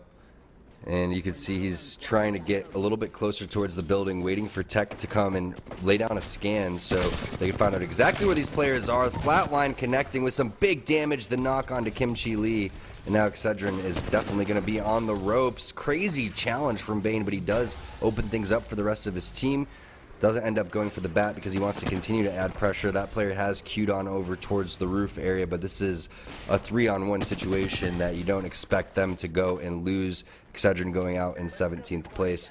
Really nice execution, but wow, great shots from Vayne. Now Nerf thinking, hey, we could go in third party this one, but they don't understand the situation. They are walking into a very healthy team right now. Yeah, and huge armor discrepancy. The double blues for Nerf here and only the white onto Forcey. And really, do you want to try and challenge Designful at this point? As Messiah is going to take a quick moment just to heal up as we do have that heartbeat sensor going down as he spotted one on his left. Joining on board with Team Intel, though, in a fight over at Epicenter currently as they are just fighting inside one of that choke. There we go. Checking over on the other angle as well. Team Intel backing off of this one. Nerf already losing out on one. Designful picks that one up. Forcey turns it back with that nade. So it's a 1-for-1 exchange in that fight over by No Name. We'll check that one out in just a moment as we join on board with Cloud9. We actually have a team challenge them up here at Climatizer, as it does seem Designful ends up getting thirsted off with that nade. Forcey falls as Tech finishes that one up for the Los Demonios here, but they are going to go ahead and have to get that res back onto him. But here's Team Intel for the third party now coming on in. Impulse gets that first knock onto Tech, and there is Vayne going down. So Team Intel now on a roll here in game number 2. Good job from our reservers right there, kind of jumping on board with Intel, and you wonder why were we doing that. It's because that was the closest team coming in for a third party, so they were predicting that that was going to end up happening, which is exactly what did happen. And you saw an amazing nade from Forcey, ended up kind of changing the trajectory of what was going on for the Demons, and you really have to feel for Designful, right, because they had that fight won. Potentially they could have got the res right there, but that's just great timing from Team Intel. Yes, they left a priority position, but when you have teams on the ropes like that, you have to take the opportunity to get your KP, especially with so many players in the lobby, and kills end up being a little bit tough. So Esports Arena setting up in a very solid spot over here. Good fences coming in from Scissors. They are looking really healthy in terms of the armor as well. They have the Scout Mozam combo, not something that you see every day. Yeah, very much so. As Team Intel looking for their next targets right now, making their way back up towards Epicenter. The nice part for them was that there was just so much fighting that actually took place here, that most of the teams here on the south were basically cleared out. So the rotate is relatively free. They note one squad making their way into Climatizer right now using that skyward dive. They have that option afforded to them, but they've got their early kill points. They can continue to play here on hard edge if they wanted to, but it does seem like they have spotted out a squad. It was going to be Mike and Ike that they saw taking that skyward dive to get into Climatizer. So we have 3 teams proper in here. MJ getting tagged. He's going to have to stick behind that Watson shield. Intel, though, finding their 3rd fight of the game. Fearless currently out of the fight right now as he's hitting that bats, but the time has been bought for him. Impulse, though, does trade away damage himself, getting cracked, and now he needs to hit that medkit. Mooney holding the angle with that Spitfire, and it is within really well effective range, within that 60-meter headshot range for him, so he just needs to dish out the damage, only hitting for the 18 there. The Team Intel now, they've got 1 minute and 30 seconds really to try and deal with this fight. We'll see how they approach this one. They are keeping vigilant throughout all of this, making sure they're not getting flanked. Chat, you know what to do. Vote yes. I've made 5 different accounts already just to vote yes on this poll. You do not want to be a slimy Seer main, okay? No, I'm just kidding. I'm not calling Fearless slimy by any means. The dude is absolutely nasty. And you can see why Seer is just so strong. You thought you were healing, you're not. Here comes the push, the knock happening onto Fearless. Unfortunately, Mooney shoots his teammate in the back a lot right there, but that's already 2 immediate knocks and a potential recovery onto Fearless if they can find that. But it's kind of hard when the enemy teams know exactly where you are, and Lazarus now coming through and playing cleanup over here. Not able to pick up the kills on the down players, but at least able to come through and get their loot. Very unfortunate for Team Intel there. They wanted to take that fight a little bit faster. They knew there was a team that was playing inside of Epicenter. They spotted that earlier on. But Scurry ends up getting the knock onto GS Bird. We'll see. 6 more seconds until he does have that shield to throw down. But he will also be able to utilize that passive to get him somewhere safer. He does get that res actually onto him, so that's very nice usage of that passive. As we were talking about, don't get to see it as often here, but you can see how valuable it is. I mean, even though you've got that fast res for the Gibraltar Dome, sometimes the Newcastle one might actually be more favorable in some of these positions. I'm going to miss the constant sick bubble fights that the pro players were getting so nasty at. Teams would literally just start up firing range and go at it in a bubble fight. But now we're in a spot where you're basically playing around having to know that the enemy team knows where you're at. So it adds a whole nother layer. The shots from Luxford looking extremely nice. Lazarus gets eliminated. They're in 13th place. That's Blitz going down and Thirsted from that bow check. Running a little bit low on ammo, but it doesn't really matter. They're going to have plenty of boxes to go and loot when it's all said and done. One of the legends that we're not really seeing here that we've seen Esports Arena run in the past, though, too, is Loba. And Loba would be a great situation here, but you are kind of prioritizing a defensive type of hunker down strategy and also a counter strategy to the current Horizon Seers that you're seeing. Yeah, Razor now getting focused down. Nades has fallen to another 30-30. Team Mike and Ike, we saw their rotation here, and they're able to survive. It does seem like the interception pylon that was left by another squad is gone now. The Arcstar coming in onto Mar is going to force out the bubble from Bastola. So they will survive for the time being. There's another peek out, and this is the scariest jump scares coming in. Vaxlon with that 30-30 getting the knock, but they have the bubble up long enough to go for that res, but it's going to be the Renox. Vaxlon picking up 2. And that's a perfect example, away Jamerson. there from 100 Thieves. Now Vizio coming in to try and sneak away this position. They did lose out, unfortunately, on Blitzen. Never able to recover his banner as well, but this is going to allow them to actually pick up some additional loot. Borton taking a lot of damage here. They've got the Newcastle walls up to try and survive. Complexity, though, currently in a fight right now as Monsoon goes for that peak. Shiny has been cracked himself. That black hole pulling Monsoon on in. Looks like they survived long enough. Saucer has gone down, the only one up, except in a 2v1. And the knockout Complexity, there it is. We are now down to 7 squads. Yeah, Monsoon trying to stay alive as long as possible. But you brought up Newcastle versus Gibraltar, and then we saw one of the lone Gibbies inside of the lobby Once that bubble goes down, everybody knows how to time when it's going to go away. People have been fighting against Gibbies for seasons now.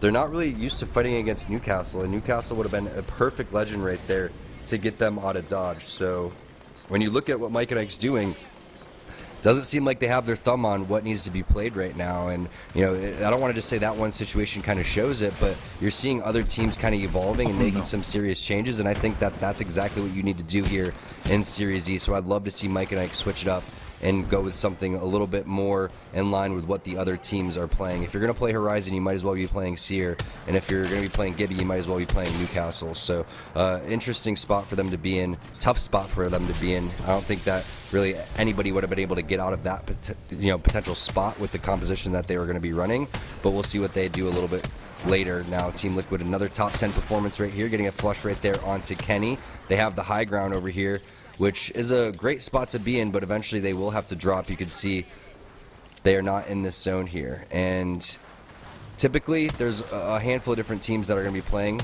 on different spots, but the teams on the fence are going to have a really strong time of getting into the zone. But that's a great knock there onto Rambo. They haven't got the flush quite yet. 100 Thieves is one of those teams that is playing the fence line. Oh, is that a stick? I think Amu may have gotten stuck right there. Wow, big nades coming through onto Amu. But he's going to be able to survive. He has that extra cover provided by that rampart wall to at least get him up. Fun has gone down on the Liquid side. 100 Thieves picking that one up. Esports Arena playing defensively, bunker style underneath them as well, and utilizing the kind of lack of pressure because everyone is trying to apply pressure onto Liquid right now. But there is the res getting him back up. Torrents on, I believe, their last leg as Rambo has been finished off. Now Esports Arena pushing up, I believe, onto 100 Thieves here. Phony's got to be careful. He backs away on that Newcastle to get back behind cover. The final ring now closing in. You do have Keon going down. Multiple squads now punished here as Esports Arena have to deal with so much. Phony throwing up some Newcastle walls here. We've got the interception pylon. It's going to be up to Team Liquid really to try and deal with this threat underneath, and they might have the angles as well. They might just be buying time and allowing them to deal with everyone down here. You can see everyone trying to get behind these bunker walls as Esports Arena still laying on the pressure, but they are getting tagged up. Luckily for Scissors, he can allow that natural regen of the shields from that interception pylon. They clear out one panel wall and then try and finish him off, but they're trading back and forth as Vizio now go underneath that stairwell, but the peaks out from Esports Arena. They can't challenge any longer as Liquid now applying some pressure. Great plays from Vizio, staying alive as long as possible. Luxford's going for some armor swaps over towards the back end, but all of a sudden, they decided that they want to push out, maybe because they were getting pinched on over towards the other side. You can see the interception pylon paying dividends there for Esports Arena. 100 Thieves is like, we've seen that composition before, but have you seen this? The Sheila comes out, the armor swap is there. Now they're going to have to push on over towards the enemy Newcastle wall, which isn't ideal, and they're getting hit over from the side as well. That's going to be multiple knocks from 100 Thieves. Torrent gets eliminated. RKN was the last player alive, and here comes the final fight. Fun is alive throughout all of this too, so he has one more player on his team. That's going to be Sykes hitting a battery on the opposite side of the wall. We were talking about the fence line. Somehow, someway, Liquid was able to locate that, and now they're starting to push on the final players. Great job, great execution from Liquid. It kind of started with getting those initial knocks onto Torrent, who was the team playing that fence line, so they would have had the advantage, but they ended up most likely skyward diving their way through over there, unless they ended up footing it, right? You could have had Fun coming through with his ultimate, placing it on the other side of the wall, and then everybody else kind of foots it over there. It's only up to your Watson player as the last player that needs to make their way over there, but getting on over towards the slower part of the zone and getting off of the high ground was key for Liquid.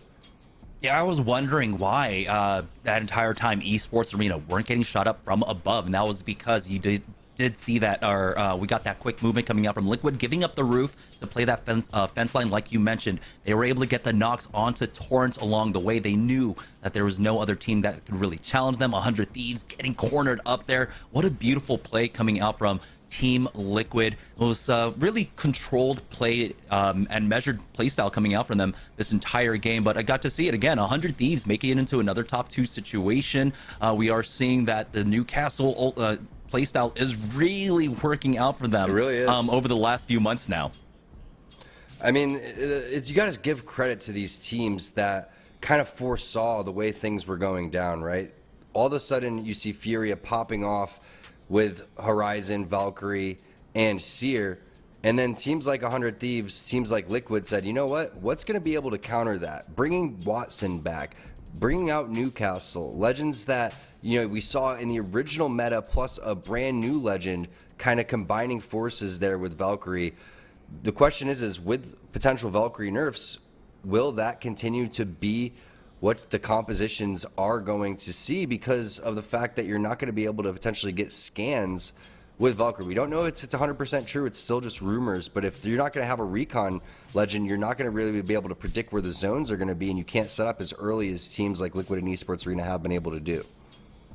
Yeah, I mean, less legends with the scan ability would be great, because again, my main was always Pathfinder. Yeah, and so that's I guess a small buff to him, but again, he still has nothing. It's so unfortunate that they decided to kind of like rework him a little with how his grapple works, unfortunately, and kind of has like a useless ultimate now, because so many legends provide so much utility in terms of movement as well. But yeah, congratulations to Team Liquid for taking that win, but it was another top finish for Esports Arena and 100 Thieves, so we don't know if we're going to see too much shakeup in terms of the leaderboard. But for right now, we're going to go ahead and send it back on over to the studio for Yeso to break down game number 2.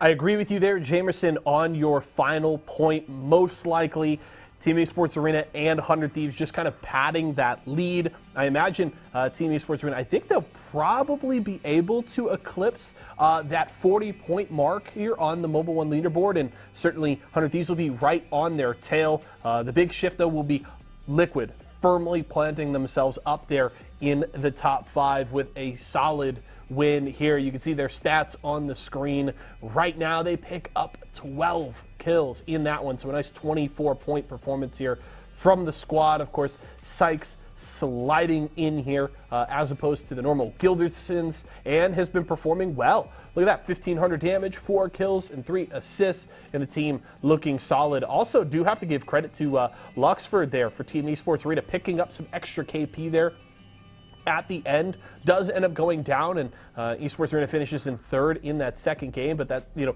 surviving as long as they did and getting off some extra rockets there at the end, just creating more chaos as Liquid try to push out from the fence line, and ultimately all 3 of those squads with really good performances here in this second game of the day. Let's take a look, though, at our Mobile One high performance moment here for game number 2 as we get ready for our final showing on World's Edge. And of course, it's the final fight here.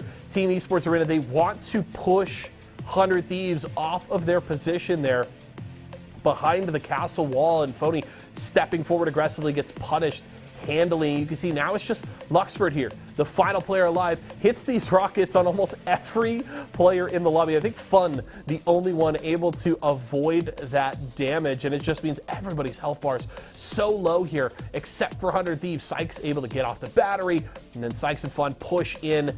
Easy pickup there with the PK to clean up that last bit of KP, and it turns into a Liquid win. But ultimately, I like the choice here from Esports Arena. There really isn't another option other than to kind of go for this push, it feels like, and sadly, it just doesn't work out. The circle really not blessing them, and ultimately, the early aggression kind of shifts all of the attention of both teams towards that castle wall, and Luxford able to at least buy a little bit of time, and you can see on your kill feed picking up the KP there onto Nocturnal. Quickly, though, follows as Liquid grabs the win. So well played from Liquid there. Good, you know, balancing act between the aggression, pulling back to get the bats off, re-engaging into the fight to grab the win. So well played from them. Liquid with a win here in game number 2. We'll have to see how things shake out on that Mobile One leaderboard when we come back.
All right, welcome back to Series E. We had Team Liquid taking the dub there in game number 2. Now we're about to move on to our final game of World's Edge for the evening. But before we do that, let's go ahead and check in with the Mobile 1 leaderboard to see where everyone stands. And it will be Team Esports Arena still in first place with 39 points, but 100 Thieves and Liquid climbing up as well, 35 and 32 for them, with a fairly comfortable lead up against the rest of the lobby now. Yeah, they're feeling good about the situation with one game remaining on World's Edge here. We'll see exactly if it's going to be a Newcastle type of zone or if we're going to see these Seer Horizons come through and bully their way with a lot of large kill points and placement points to boot. We haven't seen, a lot of these teams that are running the Seer Horizon going through and getting away without getting third party, and I think that's the key, right? Where you thought maybe for a second that the Demons in 5th place were going to be able to snowball over towards the no-name area. Unfortunately, Forsey hits the grenade onto Designful, and then Designful is down, so they have a 2 versus 3 going up against Intel, and that's going to be tough when Intel is coming in at the right time. So, when you play that composition, you're looking to fight as much as possible, but you're also looking to snowball, and no one's really snowballed. They keep running into a spot where they're not picking up kills on the edge, or when they do pick up kills, they end up getting taken down right afterwards. Yeah, and one thing to note, Excedrin as well, I believe, hit that res over at No Name, so that just completely left it out for the Demons to be able to pick that one up and try to get him back into the game and reset as quickly as they could. But like you said, Intel chose a really good time for that third party. We're seeing a lot of teams kind of struggle trying to find that third party timing, and it can be difficult when there is a Seer on the other side, but if you have a Seer of your own, you can cancel a lot of things. We didn't get to quite see that, but right now we're just waiting for game number 3. We will be getting in with it. We'll be joining on board with Team Liquid, our winners from game number 2. We've been lucky as well of being gifted 2 completely different zones. I mean, we had one at Geyser and then one up there at Climatizer, so things have been pretty nice for us. I think we might be having an issue with the lobby, so we're gonna go ahead and take a short break. When we get back, hopefully we'll have game number 3, our third game on World's Edge, right after this.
I'm fading.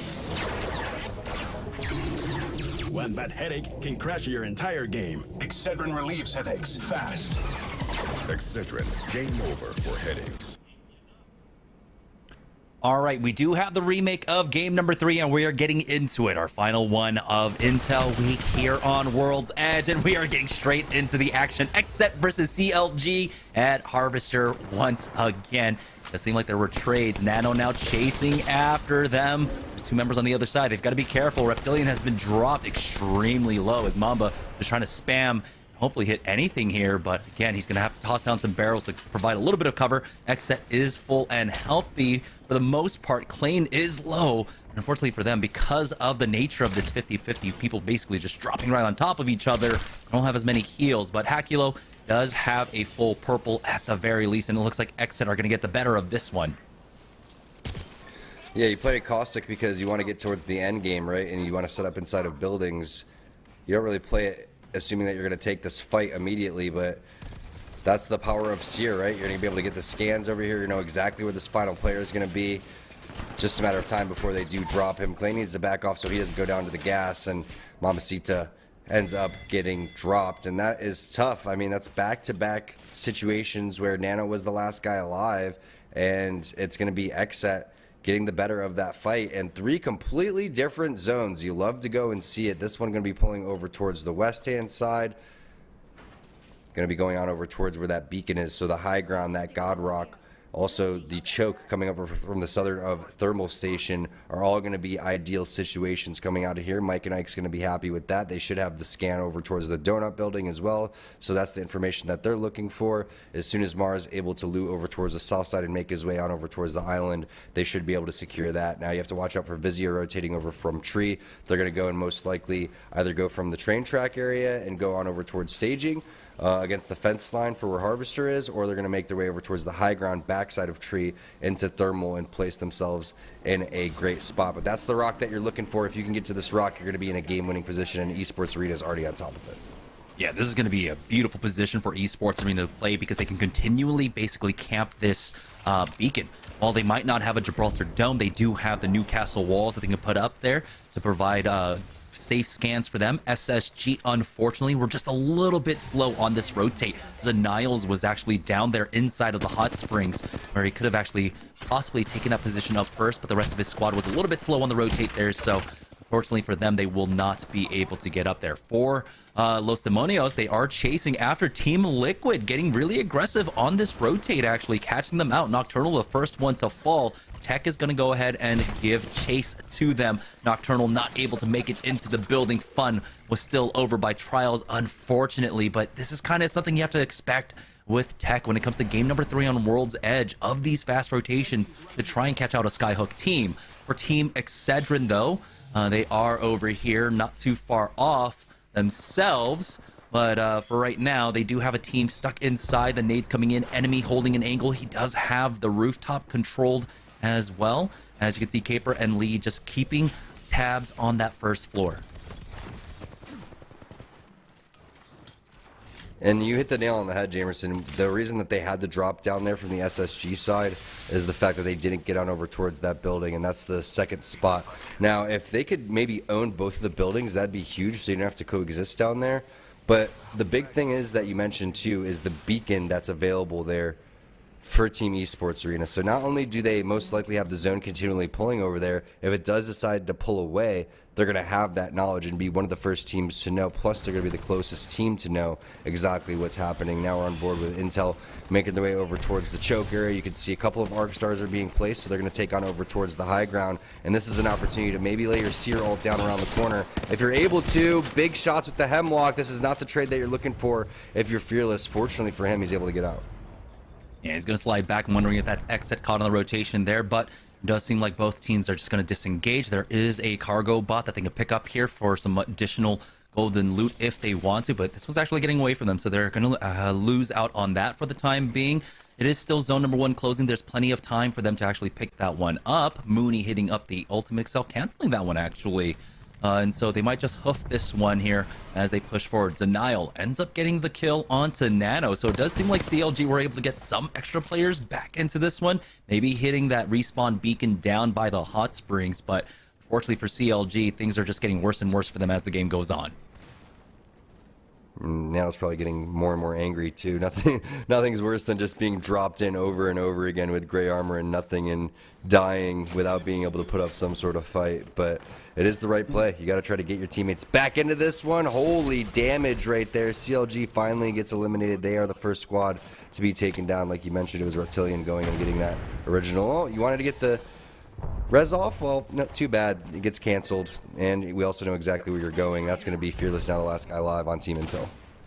Yeah, just completely separated there. It was a great lurk coming up from Complexity. They were spotted out by James Fearless, so I'm surprised they committed so hard to going for that. But it looks like Complexity now on the hunt for the last player in just a moment. Team Intel on the verge of getting knocked out here, 19th in game number 3, but Complexity cannot chase any longer. Their team still inside a fragment. Monsoon taking a lot of damage here. They don't have a Gibraltar dome or this open area. They're getting punished for this pretty hard. Now, that's one of the things about Seer, that you're trying to get that heartbeat down, so you're getting in within that 75-meter range, but the Heartseeker is leaving you a little bit vulnerable because you don't have your weapon out. So the area that Shiny was crossing, he should know better to run out into the open like that. I think that he got a little bit too excited to get the kill onto Fearless and wanted to take down a fellow Seer, but that's one of the most vulnerable spots in the entire map for World's Edge. Another one of those spots would be when you're making your way over from No Name to the Choke-Up fragment, having to make your way uphill or downhill depending on where the zone's going to be. But so many times you cross over there and you just end up getting lit up. That's basically no cover, and they are pretty fortunate to get away. I mean, Monsoon took a lot of damage, and you saw Shiny was fairly close to going down. Missed opportunity there for C9. Yeah, well, now Cloud9, despite losing out on that, they can still take solace that they have the replicators here at Fragment East to use up, and they're going to play hard edge throughout all of this. For Excedrin, they are still stuck inside of this small engagement, just outside of Hot Springs at this point. It's going to be difficult. They don't really want to try and make a push because there are multiple teams in the area. It seems there is one crypto squad above them, and then you can have Esports Arena really making their way on over quickly if they need to as well. Tossing down, getting rid of that interception pylon, possibly to replace a new one and get the natty heals there and save on their meds overall. Kimchi Lee will go ahead and hit up one cell at the very least, but doesn't seem like really much is anything going to happen over here. So let's go ahead and look around the map to see what else is going on. I would love to see the mini-map, too, if we can get a scan onto zone number 3, or maybe even go on over. This is a great edge fight there. That's going to be Team Liquid going down. Tech's taking a decent amount of damage. He's in the zone. The shots are going to be able to land, too, and that's why you carry that automatic weapon. Flatline Wingman there. The ideal situation for Designful. Great job pulling up that mini-map as well. So I believe we're looking at a choke ending, right? When you see that one pulling over more towards the southern side, it has to be one of the two, because those are the two most popular endings in this zone, and I don't think there is a third one. It could pull a little bit more south, but Lazarus in a great spot, Oxygen's in a great spot, and you also have Esports Arena, winners of game number 1 in a priority position. Yeah, for Esports Arena, this is a huge opportunity. You can see a large bulk of teams coming into the north-hand side, and we saw in game number 1 how many kill points they're able to pick up there. They have the angles to really be able to farm some kills from that spot. Fearless got the res. Did you see that, Jamerson? Fearless was able to get the res on both players, by the way. Oh, wow. Absolutely massive to get Intel back into things here. And that was off the pressure of Cloud9, actually keeping Team Intel alive throughout all of this. You were very close to being able to, get eliminated, and that's why Complexity was hunting them down. But I had no idea that Fearless was able to get the banners throughout all of that. So big heads-up play from him. Also, it's zone number 1, so you could afford to go and take that damage, go all the way in the back, maybe even find your loot off of the boxes, and possibly craft up some armor to get over towards blues, because you do not want to be stuck on grays here. C9, they have the Seer ultimate down. Zach Major is going to have to back down. They are inside of their own Seer ultimate and the enemy one, so once you go and pop that Phoenix kit, you're going to be able to get back into it, but that's going to be a long 10 seconds as they're fighting it out and duking it out with Complexity. Yeah, now the difference is going to be that Gibraltar Dome, they might be able to close the distance, but it does seem like 2 stuck on the low ground here is going to make it extremely difficult. They're regrouping to try and get back up on that ramp. They're going to bubble forward this time around. And you're calling for it in game number 1 from PvP, so we'll see if he's a bit more proactive with this. But Sorcerer ends up getting isolated out on the right-hand side. Shiny and Monsoon swooping on over to try and help him out. And now they're going to hold this angle for the time Nice. being. Naughty tries to get aggressive and he gets punished for it. PvP bubbles forward, but Shiny is able to hit that big PK shot, and that is Cloud9 getting knocked out. Complexity win the fight over here at Harvester. And they'll also be able to retop basically any heals that they use off these death boxes. What they don't get, they'll also be able to use the replicators here. So this is a huge come up for Complexity. Really smart play from Complexity. Like you said, they saw that Saucer was away, so once he was separated from his team, you have to take the angles to cover and anticipate that one player or multiple players are going to full send. Unfortunately for Naughty, he goes up there and thinks that he could just immediately jetpack and get inside to take the 1v1, and felt very confident in that 1v1, especially because Saucer was fairly weak. But because of maybe the lack of bubble on the right hand side, the only thing that you could have potentially done there, Jamerson, is bubble off the angle, and then they would have been able to get that swing on over towards the side. But that was just a really great play from Complexity. Now for Nerf, they're down 2. Turns and Messiah have gone down. Torrent want to try and chase after this one, but you can see the teams over at Grandma's house giving them a little bit of moment of pause. But it's very important for Torrent to maintain this position. They're safe in the next zone, and then they won't have to move too far. Defensive bombardment gets eaten up by that interception pylon as Keon does finish off Messiah. Now Nerf, only one player remaining, gets spotted out by Keon. Almost gets the crack there, finishes off with the flatline. Nice Not enough damage to get the kill. Unfortunately, they're getting shot out from behind. Ultimately, though, Razor will go ahead and finish off Nerf. And so they don't have to worry about that threat. But here's the multiple squads now starting to pile up here on the north and eastern side of the map, getting stuck at the chokes. Complexity is one of them. And Monsoon has the tools to deal with it if they drop down to the low to go for that skyward dive. They're going to have to make some sort of play, and this is where these type of zones become so difficult, Jamerson. I mean, all eyes are going to be on the teams over towards the edge, right? You know, getting low is a potential opportunity to stay alive a little bit longer, but you also run the risk of when you skyward dive, teams that are going to shoot you and cancel that, and then you're going to have to foot it, and once you foot it, you're going to be absolutely done for. Zanile, he gets dropped. Xset looking strong. Remember, they won their 50-50 going up against CLG a little bit earlier, so they were able to pick up some additional kill points. This is kind of the rotation that you want to find, right? If Complexity was able to get over towards the southern side of Thermal instead of being on the north side, things would be looking a little bit better for them, and they could have been third-partying a situation like this. But look at the teams everywhere, right? Multiple teams over towards the building, probably 2 teams over there, 1 team on the island behind them, 1 team on the choke, and a couple teams that are really unaccounted for. So Xset caught in the middle of basically nowhere. Fortunately, they do have this big rock to play around, and now the call is being made to send it over towards the backhand side. I love this play from Xset. There's the push, and that's SSG going down. They did that so cleanly that they don't have to worry about the third party. Mike and Ike looks like they are on the ropes as well. Now Torrent's fully sending it. Remember, we talked about 2 teams potentially being on over towards these buildings? Well, there were. Yeah, beautiful timing coming out from Torrent, noting that that quick fight took place off to the west. They would have an isolated one here. Largely, the biggest threat was going to be Lazarus, that's playing off the choke just to their north. And they found the timing for it. For Team Intel, though, they are on the far north edge of this map right now.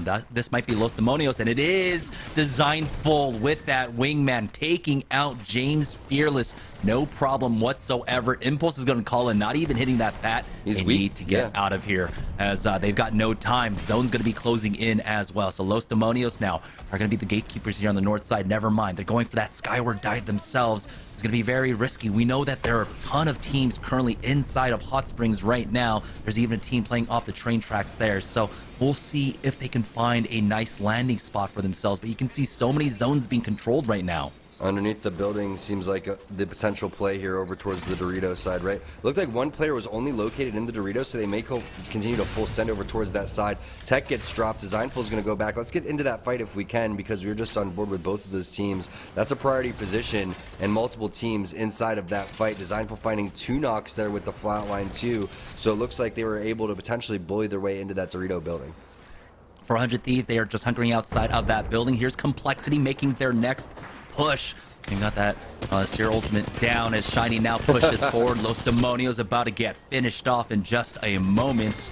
and I believe start a fight, only down to just Aves at this point. So Complexity really heating up here in game number 3. Have at least 6 kill points to their name, on the verge of finding more, but another team has shown up. They don't have a bubble as they're trying to retreat to more cover here. Shiny somehow surviving, will ultimately go down. That's going to be Vizio showing up for the 4th party. Complexity, though, they have an opportunity in this 2v3 to try and fight back. They have got another minute before they have to start moving as well. This zone will be closing in on them. Sung has been dropped extremely low. Start a fight gets finished off, but Vizio go for the complete reset here, possibly buying time for that res onto Shiny. Never mind, Blitzing got the knock onto Monsoon. Born goes down. Impulse is showing up. So many teams now in the area here as Vizio are trying to recover, but they have to just back away. That's such a tough spot to be in for Borton, because you have 2 players that are fairly out in the open and you have this angle, but look at where he's at, right? This is where he died. There's no cover. So that was, a situation where you need to have your teammates with you, or you just need to be backing off. And he ends up losing his life for that one. Torrent on the verge of potentially getting eliminated here. They have X set, but the shots from Rambo are there, and he's able to help in that 2-on-2 situation. 20 seconds to get RKN back in. That should be plenty of time for them to get on over towards the zone. Complexity continuing to heat up. Now they have Vizio as this duo on the ropes. Interception pylon is down, but that is going to be Vizio going down, and they're going to end up using that one to avoid any trajectories and projectiles that come their way. So Complexity, like you said, continuing to heat up, now on board with Oxygen. Supremacy, very close to getting eliminated, was Protectful. He's going to go and pop the battery here, but now that they've used that, they're going to have to foot it on over towards the zone, and I believe you still have Torrent in the area, right? If I'm not mistaken, they should be around here somewhere.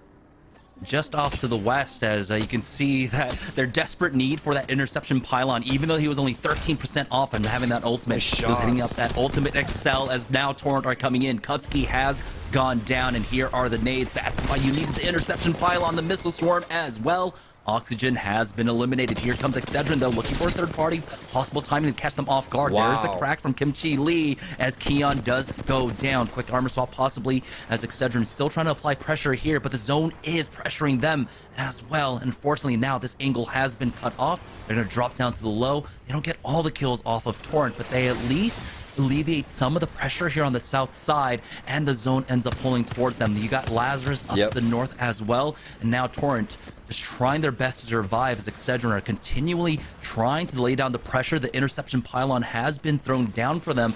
There's an opportunity for them to try and go for the reset as enemy gets caught on that angle. Missile Storm should get eaten up by that interception pylon. They stay alive for now. As you can see, Torrent still trying to reset, but now they're getting pressured from a separate angle here from that north as Torrent are finally gone. We're now down to our final 4 squads. I believe that was Capra with the flatline. That was such great control with the recoil there. They're trying to get on over towards this loop, but this zone plays so differently. Once Valkyrie was introduced, and you don't need a mag if you're Kimchi Lee, just laying down the shots. I guess I'll take one if you could find one inside of this box over here, but that was some amazing shots there, as Capra's going to elect to go with the 3x now instead. You have the 2-4 flatline there for enemy, but beforehand, before there was Valkyrie, you would never even, let teams push up very far. You would all have to foot it from the opposite side of this mountain, and the team that would just sit on the opposite side here would be gifted the most free kills of their entire life. Now you have to play on the backside like Excedrin's doing, so they're doing this pretty masterfully, right? Letting all those teams kind of duke it out in front of them while they just continue to play the slow edge of the zone and get rewarded with their composition as well, setting down all of the Watson fences that they need, plus the interception pylon. So this is looking good for them. Esports Arena kind of in a similar situation, but on the opposite side of the zone, and then teams like Lazarus are going to be kind of caught out, right? It's going to be interesting to see how Lazarus deals with ESA over towards the side. And this is going to be a 3rd top finish in a row for Esports Arena. Absolutely great in their macro calls. And again, it came down to that early rotation. We know that they go to landslide. It's not the most popular. It's not what everyone wants, but they've been able to make it work time and again. Complexity finally knocked out as Shiny goes down. Esports Arena picks that one up. Does seem like this game was a little bit slower for Esports Arena, but now things are heating up. Getting that knock onto Vize. They do have the res coming out. Unfortunately for them, they don't have a seer, so they can't cancel that one out. Possibly maybe Excedrin comes in to try and stop that one, but now they are getting focused a little bit from the Excedrin side. Another big shot out here from Scissors. Now he's going to change on up over towards Lazarus' side, and he has to hit that Phoenix kit now. Oh, fortunately for them, that doesn't get canceled. They don't have a steer on the opposite side on the Lazarus area. Phoenix gets becoming, less and less carried because of the fact that it takes so long and you're most likely to get tactical from the seer, but this is a situation where they were able to buy some time with those fantastic Kraber shots, as you mentioned. But the power of the res coming through and also great cover fire. I like that kind of swing from Excedrin, too. They realized that you had Esports Arena a little distracted with Lazarus saying they need to eventually make their way to a different position so they could get closer towards the zone, because you could see the other two teams don't have nearly as much real estate that they have to take out into the open. They have a little bit more cover, so Excedrin's going to have to make a play. And this one's a little bit hard to call to see which team is going to be forced out first. It might be Excedrin here, or it might be all three teams at the same time. They are basically on the edges of the zone. We do have the nades coming in. There's the missile swarm. See if any connects come through, but it does look like Esports Arena are going to dodge out a large chunk of the nades there, as Excedrin not able to find anything. Unfortunately, Esports Arena is still surviving in this corner. You can see it is very similar timing, but it might be Lazarus who are last to forced out, as Excedrin now is sweeping down towards the low ground. Is going to buy some space for Esports Arena. Phony charging forward with that Newcastle wall. The nades are coming in, but it looks like it goes right past them. They've got that Q drone down as well to provide a little bit more cover. A lot of teams trying to focus down these Newcastle walls, but it knows that it takes a lot of bullets to get through for now. But both teams trying to focus down Esports Arena. They are just moving from cover to cover, as we do have the Seer ultimate going down for Team Excedrin. One Arc Star in. We have one more as well for Scissors, as Kim Chi Lee is trying to apply the pressure, and he has successfully done so, forcing Esports Arena on top of Lazarus, and Lazarus are taking the fight to them. This is going to be Excedrin now looking to come in for the third party. No trades quite yet. There it is. The trade's going down, and this should be Excedrin's go call to go in. Lazarus does successfully clean up a few, but that is going to be Excedrin's win here in game number 3. Yeah, we all saw what happened right there for Esports Arena. I mean, they're not really griefing Lazarus's game. I think both of the teams played that to perfection, but Excedrin coming through and taking the head glitch directly in front was the big play there. There was a lot of different ways that you can go and play that one, but that's exactly what you want to do if you're Excedrin. And Esports Arena's call was, hey, we're not going to really win this game. The best case scenario for us is we get second plus 3 extra KP, which is a lot better than third and no extra KP. So I like that call from all of the teams. A lot of really well-rounded gameplay from, again, the different compositions that we saw, all the way up to watching kind of the rise of Newcastle and Watson here on World's Edge. Yeah, that's right. I mean, it does come down to a numbers game, right? You can go down in third with however many kill points you have, or you can go for that additional +6 that comes with coming, or +5 that comes with coming in second place with the +3. So I like that they try to play for that, especially when they are in the lead right now, with how amazingly consistent they have been able to play over those last 3 games. They are on World's Edge. So Team Esports Arena should still be on top of the leaderboard. But I think that was a great game for Excedrin and Lazarus as well. Both Lazarus and Esports Arena were able to get the early drops, early position on center zone, and we're seeing how center zone can still work out despite so many teams playing Edge. We also saw, Fearless getting his team back into it, which was really nice for Team Intel. Saw some amazing wingman shots and pushes from this team on your screen right there, and this man Designful with that flatline wingman combo. Complexity had their moments too, dropping C9 in this fight.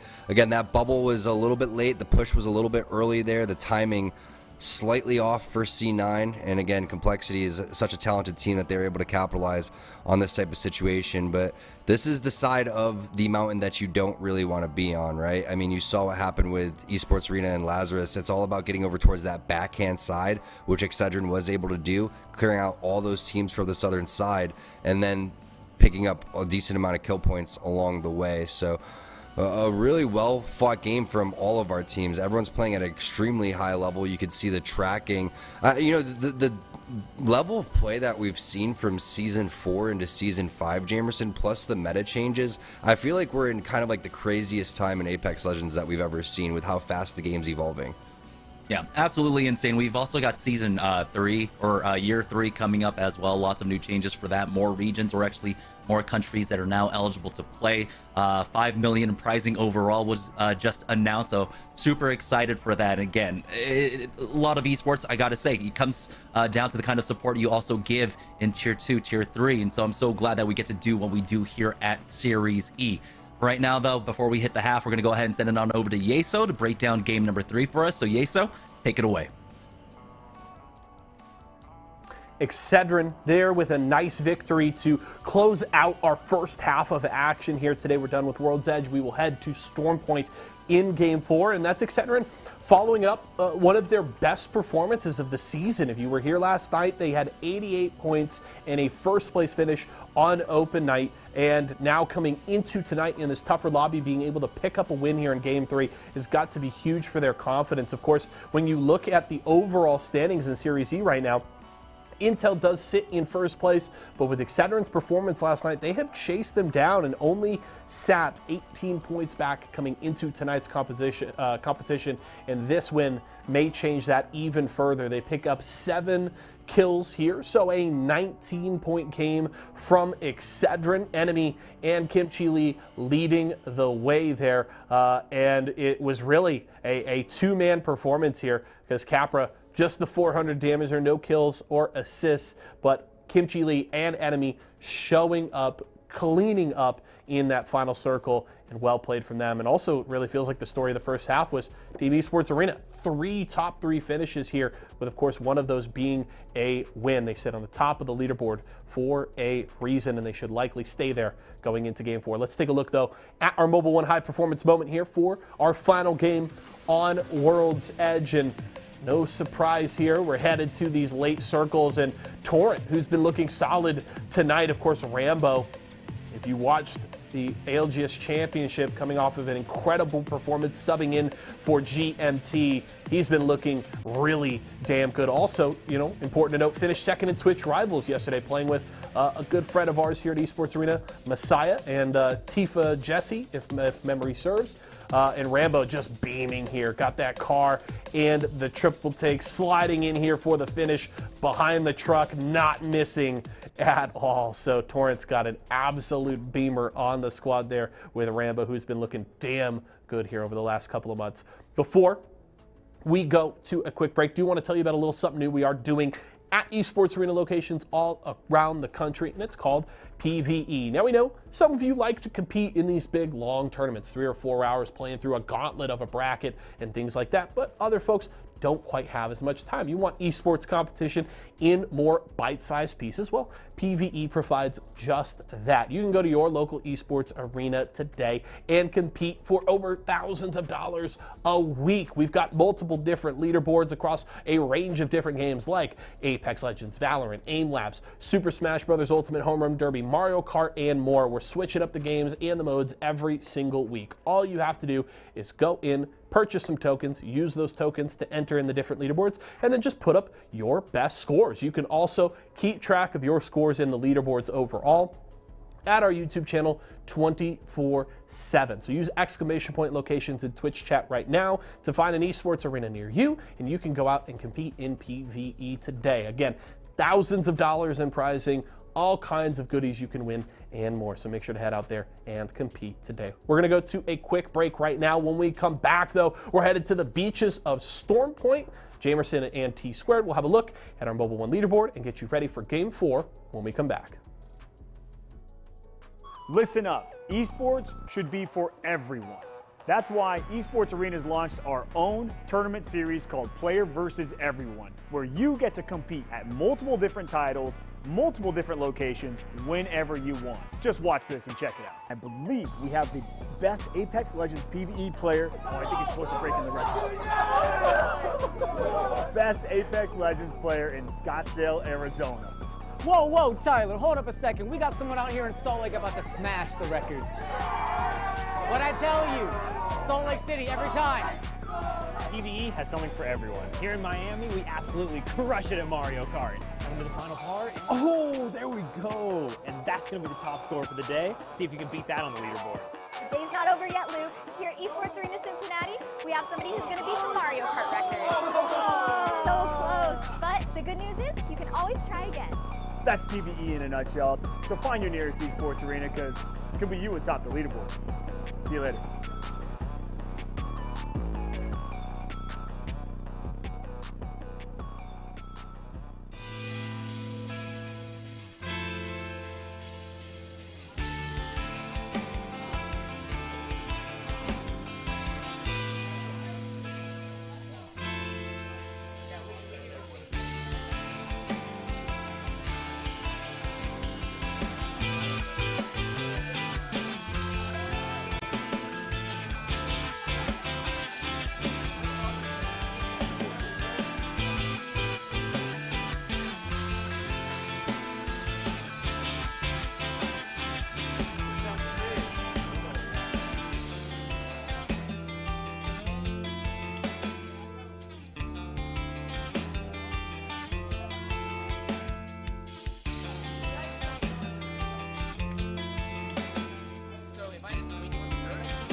up, they wanna package this. Pray for peace, pacifist, I'm never old enough to give a to this.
For nothing, baby.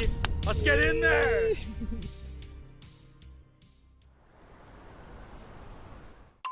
Tyson boneless buffalo bites have that tasty kick of flavor, so they're perfect for any get-together. If there are any left when your guests arrive. Tyson Anytizers Chicken. More kicks of flavor, more smiling snackers, more to love. Tyson. All right, welcome back to Series E. Just before the half, it was Team Excedrin that ended up taking the win in game number 3.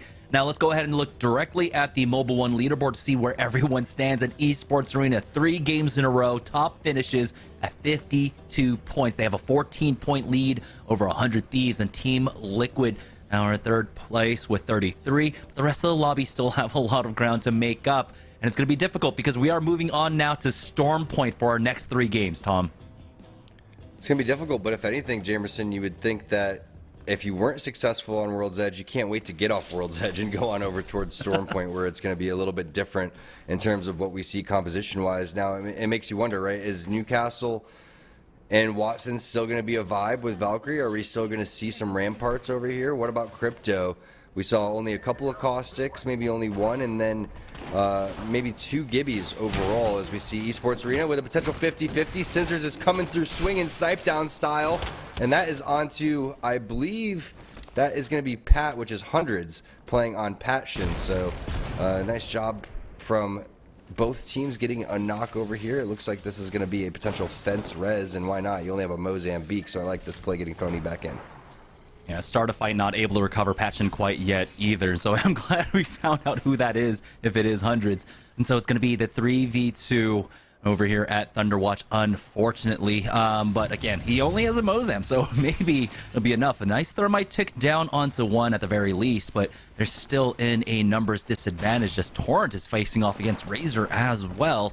Rollers gets tagged from behind, gets peeked, but Aves with the Mozam gets the knock onto Lux, and now Rollers trying to go for that Thirst, only hitting for the 27. There's still, it's going to be the 2v2 at the very least, or start a fight, getting challenged. Aves dropped down to about 25 HP.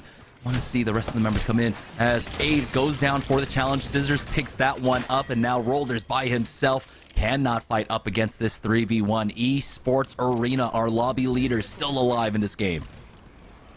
And you also saw Torrent picking up some knocks there onto Team Razor. This looks like a 1-on-2, but you do have some fairly weak players on the opposite side. The Reza is going to go down while that's happening. Arcane's going to cover. Great angle coming through, but Razor gets eliminated. Rambo was ready for it. Heads up play using the sound cues and also knowledge of the map to be able to pick that one up. Meanwhile, taking a look at where the zone is going to be pulling. The rich get richer. ESA going to get the zone pull over towards where 100 Thieves is at as well. So they're going to be loving the position that they are going to be in. The only team that we're looking at for now to get into the zone is going to be Team Liquid. And look at that. All 3 teams, 1st, 2nd, and 3rd, set up in the God spots already here in game number 4. Yeah, another squad that likes to play center zone is basically there right now. Lazarus just off to the eastern side. Surprised that they maybe don't want to try maybe play off of Stormcatcher there for that beacon, but at the very least they can avoid a lot of the fighting, a lot of the congestion that's going to take place there on the western side by playing hard east. That will allow Los Demonios, though, to try maybe possibly get an isolated fight there on the eastern side. So there are different ways that this could happen, but for 100 Thieves, they're happy over here at Command Center to just slow play this one like they have the first 3 games. The good old Rampage spectator glitch, our favorite thing in all of Apex Legends, is Joey is crafting up some armors. He's not just running around naked and afraid, and they're going to be rolling out inside of... Oh, not being able to get the knock right there inside of the Trident, but Z Davis had the right thought process. Interesting strategy, you know, running around with one armor, running around with one gun. You know, I like the confidence that Tyson's showing, maybe a little bit too confident, as Z Davis most likely going to be crafting himself either a car or a wingman here very shortly. Yeah, I mean, he does also have Sheila, which will count as another weapon if he needs to use it, but right now, of course, being on that rampart, he does want a favor going for the LMGs. You get that passive, you get extra clips in your mag essentially, and so we know why. And that does leave open, of course, from the floor loot, like other attachments for his other weapons for his squad to really favor throughout all of this. The charge rifle will be nice for them to play off this one. They are not too far off from the edge here, so they can easily walk this one in. I believe, I'm trying to remember exactly which squad it was that took that Trident past them, but they know that they're at least missing out on priority in terms of rotation here. But it's fine for them. They know that they want to kind of slow play this one, so they're going to keep moving forward here. This ring is pulling up towards the northeast, and it seems like after the 50-50s that took place in the early game, the action has slowed down. One of the interesting things about Stormpoint is that when you do, Valkyrie Skyward Dive, there's a lot more cover, and there's obviously a lot more disparity in elevation here. So picking where you skyward dive is really important, but you are able to find little nooks and crannies that you wouldn't typically find in World's Edge. And I think that that's why it's a little bit more okay to play the edge, kind of like how Tyson's playing right now, and there's not really much to be worried. If anything, you're just going to continue to pick up more crafting materials and use those replicators to get whatever else that you need, so when you do take a fight, you're looking fairly healthy.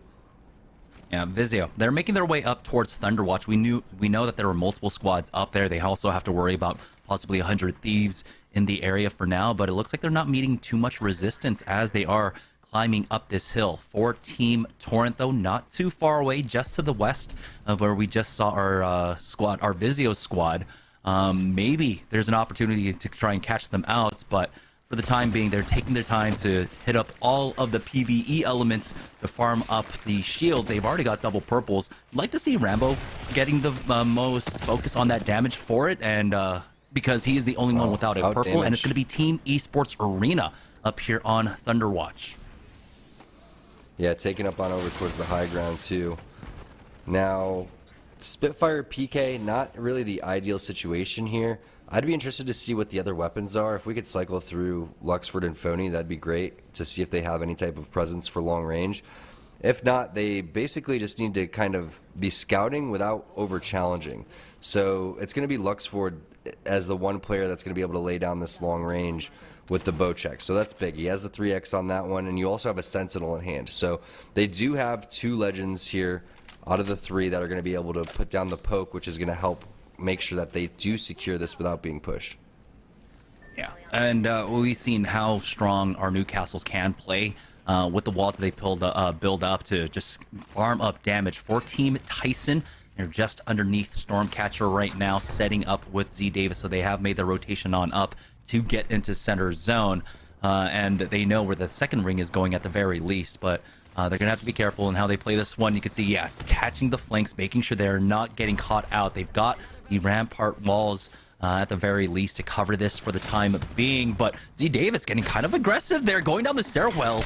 Might force out the bubble from Joey. Blackout Rambo gets the knock. It will be the gold bag res at the very least. I don't know if Torrent's going to really want to push up off of that one, and they're really not going to, so don't know exactly what the point was for Z Davis to slide down like that, but he is now warned. You cannot slide down that stairwell for free.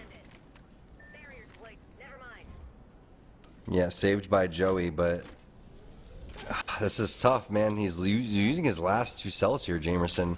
And we'll see how many bats he has after this, too. I mean, he goes right to syringes, so he may not even have any batteries. So Z Davis kind of costing some resources there. And that's right. Pay up. Pay up. You just cost me 2 cells. I want 3. Yeah, that's the Gibraltar tax there, as Z Davis setting up a new wall to try and get that amped field up for himself. He's also got that Sheila down, so they're going to play some turret defense here, essentially. Not much going on across the map, though, as teams have slowed things down just a bit. I think we had the growing pains of World's Edge, and here now, as teams are a little bit more wary to take fights, because we really don't know how Stormpoint exactly plays out with these compositional changes, with so many new castles, with ramparts in play, along with all the seers. But for Team Mike and Ike, they're off at the wall currently, meeting some resistance over by a team at High Point right now, but we'll see. This might be an isolated fight for Mike and Ike. MJ is looking for an angle here, but going to go ahead and back away. It's going to be Los Demonios actually on the northeast side, down by Lightning Rod, actually getting into a fight with Nerf. Messiah is the first one to fall. Tech is taking a lot of damage here. He's going to need some backup very shortly. The Seer ultimate is giving them some pause, though, and their information has been completely given away. But here's the peek out to just clear out that Seer ultimate, and that is the go signal. They are charging forward, getting that crack and the kill onto turns, and now they're going to go ahead and get past that fence line. They've got one isolated on this door. One knock, double knock, and there it is, the 90. Team Nerf absolutely demolished inside of the shuttle. Yeah, and it's nice when you have, you know, a tactical player, a methodical player like Tech, and then you have 2 players that are just willing to full send it like Designful and Vayne. Makes that composition that much more scary. But this is another scary situation. This time it's Mike and Ike losing out on Stola temporarily. The res is happening. You can see the heals coming in from MJ. He's trying to take some angles. The bubble is going to come down. That's going to help with the healing. It's going to be a Phoenix kit being popped. Is this team playing Seer? It looks like they do cancel it temporarily. Now the Phoenix kit has to be repopped, and it does go through. So nice job by Mike and Ike. Good recovery. But the push is still on. They're really interested in going in over through the window. They understand that they have a little bit of an advantage since this team isn't playing Seer. And that's what happens immediately. Once you get scanned, once they have that information, you're just at a huge disadvantage. Unfortunate for Mike and Ike, but that's just the way it goes. We're in that meta right now where you're going to constantly get pushed. That creates even more aggression over here as C9's going to continue to advance. Naughty's looking for the angles. He's going to be busting out the Bloodhound, his specialty. Nice shots there with the car. Has the wingman in the back pocket, looking for the armor swap if he could find it. And there it goes. It's a red one to boot. 2 players now from XSET are going to be eliminated. The scan coming in from Naughty as well, and that's all she wrote for this poor last player on this team, and that is XSET going out in 16th. Expect maybe another third party here. Maybe you got to be careful here if you're C9. Maybe hit a scan right here if you're Naughty, just to make sure no one's in the area. And he's going to be able to finish off that medkit, but it does seem like a lot of that northern pressure has been alleviated, clearing that one out. The ring pulling up towards Thunderwatch for zone number 3 as round 2 starts closing now. Team Excedrin are winners from game number 3, trying to slow play things here on the northern side.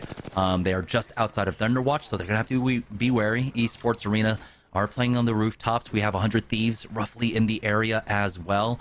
But for Team Excedrin, this is another squad that we know like to slow play things for themselves. Possibly that's when things work out best for them. Caper having a little difficulty with the security perimeter. They have got a team above them now, so that's going to be multiple threats that they have to worry about now.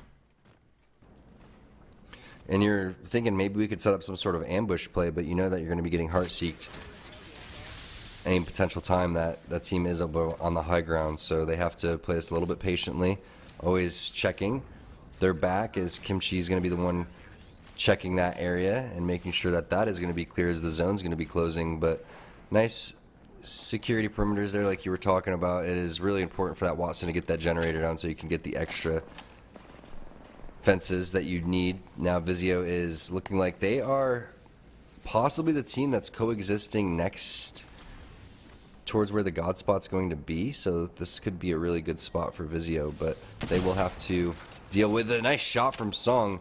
They will have to deal with teams rotating here very soon. I mean, this is a spot where there is a lot of areas where teams could end up pushing. This is a spot where people will try to take your roof. Down below you, you could have 3 teams coexisting in that building. Yeah. and Excedrin. We just swapped back onto them. They do note that there was a threat behind. Wondering if that's 100 Thieves creeping up. Great shots coming out from Capra there to crack one inside of the zone. Might be able to crack another here as he does back away. And Team Excedrin are doing a great job of clearing their back, but right now Kimchi Lee has been dropped low, but Capra is still here as the foundation for the team, as the anchor in the back. He's doing such a great job of keeping Kimchi Lee alive. It's going to be C9 actually charging forward now with the Beast of the Hunt. There's the first knock onto Kimchi Lee. Through all of this, though, they did take a lot of ring damage, and so they still need to kind of reset here as the charge forward comes. And they're never going to be able to recover Kimchi Lee, unfortunately, for the Excedrin side. Cloud9 were able to grit through this one. Now they charge forward. It's the 3v2 with the Beast of the Hunt scan coming down. But Naughty needs to take the time for the medkit. PvP getting a little aggressive. Doesn't have that Seer passive to use to clear out the angles. They know that they are here on the right-hand side, stuck out. As we do have the Seer ultimate going down. Naughty, though, being tagged up, still really healthy. And they do have the 3v2. He has gotten cracked, and now you can see how reticent, persistent the defense is coming out, being able to just constantly challenge that angle. But they're going for the drop down. They got the crack, and they thought that was their opening. But C9 are still fighting back into this one as Naughty trades away. PvP, Zach Mazer hitting the bats. That's allowing them to charge forward now. Enemy has gone down, and Capra is the only one up. Excedrin has been knocked out here in 15th. As the third party comes in, CLG gets the knock onto PvP, and here comes the rest of the storm. There's so much to talk about during this fight. One, the baiting and switching that was happening. C9, they get eliminated. But there was so many good plays there from C9. Every single time, yeah, the shots weren't as clean as maybe Naughty was hoping for, but just pay attention to, as soon as they lose shields, they just replace one another, and they staggered each other so well.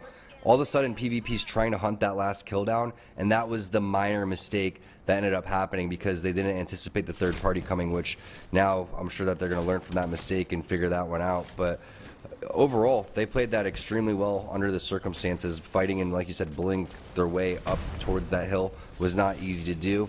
Excedrin is a very solid team, but CLG, with the points that they desperately need now, let's see if they can get the rotation that they need as well. Yeah, they can have a small pit stop here, just playing off the northern side, but they do have to be careful. I believe we did have that fight on that dropship over by Lightning Rod for Team Liquid. They've been able to poke and prod. I saw 2 knocks coming out from Nocturnal earlier on, and we do have a compositional change. Have to note that. We got the Loba along with the Fuse for Team Liquid, so I love to say how their identity kind of changes across the maps. I like that a lot because Gibraltar really falls off in Stormpoint because of the fact that if you do toss a defensive bombardment, there are a lot of areas that provide cover in these situations, and you really need loot for these end games, and that's exactly what Loba's going to be able to provide with the black market. So I'm a big fan of also watching Fuse play, and I think Fun's been one of those lone players. Oh man, Urban with the knock.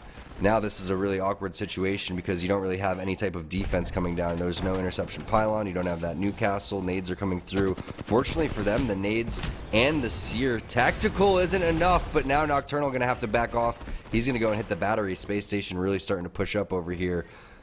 Is Crook interested in continuing to push this one? He gets a little bit of a tick right there. He's trying to get the Heart Seeker sensor through the wall, but they're worried with the pings going on over towards the right side that as soon as they cross that open area, Jamerson, they just get ripped apart. So they're going to back off here, and a little bit of a missed opportunity coming in from Space Station Gaming. I mean, they could have, full sent that one, but at the same time, you're running that huge risk of getting third-partied. Yeah, Fun did toss down that mother load just to cover. It's like works as basically 2 lines of thermites. Teams didn't really try to punish there, and so now Urban actually changes up to Oxygen, getting 1 knock on Tukubsky. There's going to be CLG going down in just a moment, it seems. Oxy Ares will fall to Impulse as we have got multiple fights taking place across the board, and this is the timing for the fights as well. 20 seconds to go for the reset and then go for the rotate. Red Evo shield there for Tech to pick up. Designful, though, needs to heal up and is basically going to spend all the rest of the time in this round. Hit that Phoenix kit. Tyson, throughout all of this, has been eliminated by Team Intel, and Team Intel get the reset themselves, but now they are running out of time. They need to run uphill, and they need to do it with so many teams actually camping the rooftops. We know that Esports Arena is possibly still on top of Thunderwatch right now. We know there's a team existing underneath them. So this is going to be a really tough hill to get up, as it's hard to get vertical clearance, even if they wanted to try and go for a skyward dive. So you can see Impulse keeping an eye on things for now, and they do actually find an angle for that skyward dive to try and get on in. This is still going to be largely blind. They know Esports Arena is there, and they're going to be able to get into the sky just before Zone touches them. Still having to deal with Esports Arena possibly focusing them there. No real good place to try and drop down, as they might have to just go ahead and exist with a team underneath. No, apparently that team didn't realize that was a team dropping on top of them, but they're getting peeked from the team inside of the building. That's going to be Vizio poking out, Mooney going down. And you're wondering, how is Fearless able to get away with this? It was really just the distraction from the two teammates. I mean, if all three players play that box, you would assume that Fearless is going to end up taking some sort of, you know, damage or eyes going on over towards him, but doing a great job routing it out for now. There are teams directly behind him over towards the southeast, which should be able to spot him very shortly, but a lot of different compositions we're seeing. You know, Cubsy on the crypto here. Oh my, Protectful with the wingman shots, putting down some damage. The Demons are getting taken out, so they go out in 10th place, but still with a decent amount of KP overall. Horizon's trying to get on over towards this box where Protectful is, but Protectful on that controller, former M&K player, going to go and get that loot and get those heals that he needed. Going to avoid this Arc Star as well, but has to get out of there with the jetpack, and perfect execution there from Protectful. By the way, throughout all of this, Team Liquid were able to eliminate SSG, so they turned the tables onto them, now clearing out that side for themselves. We are down to 8 squads, a lot of damaged ones, and it's about to be Team Liquid damaged very shortly here. Sykes going down. Unfortunately for Team Esports Arena, they are out their Newcastle. I don't think they do have a mobile respawn beacon, but they need Luxford to go down and try and pick up that, but they're not even going to have the time to do it. 5 seconds or 8 seconds remaining before the zone starts closing up, and now they need to make their move without being able to recover that banner. Very difficult spot for Esports Arena to be in, especially when there's a huge pileup here, Tom. And realistically, you know, with the zone moving, Jamerson, there's not time to do that one like you were saying. So they're just going to take on over towards the sky right when the zone's going to hit them, and they actually take a little bit of damage that they weren't expecting. So that was a little bit late, but the longer that they wait on, the more likely they are to get a potential spot. If you were the last Valkyrie team to rotate, you're able to kind of look into the air and see what happens to the other Valkyrie teams, and then you can kind of make your decision based on that. I mean, if you see a team completely get slaughtered, you're like, all right, well, we're not landing there. We're going to have to find a different spot, as 100 Thieves is set up in a masterful position here. Lazarus gets eliminated, another team getting downed as well. That's going to be Vizio. And now we're down to our final 4 squads. There is some rat squads, though, that we see, and that's going to be Oxygen over towards the outskirts. They go out, and now we're in a 3-on-3-on-2 situation. Yeah, it's going to be Team Liquid, 100 Thieves, and Esports Arena. Esports Arena is that duo that you mentioned, unfortunately, and they don't have the Newcastle. So when they're forced out of cover, they're going to have nothing to work with here on Liquid. They're going to have the Ordnance, hopefully. We'll see Fun. He's going to have the double knuckle clusters along with the Mother Load to play off of, but the Watson play could prove valuable here. We do have the Missile Storm missing out on Liquid. Good dodging coming out from them, but again, it comes down to what does Esports Arena do here? How long can they wait this one out? They are the ones that are closest to 100 Thieves. This looks like it could be a Team Liquid win.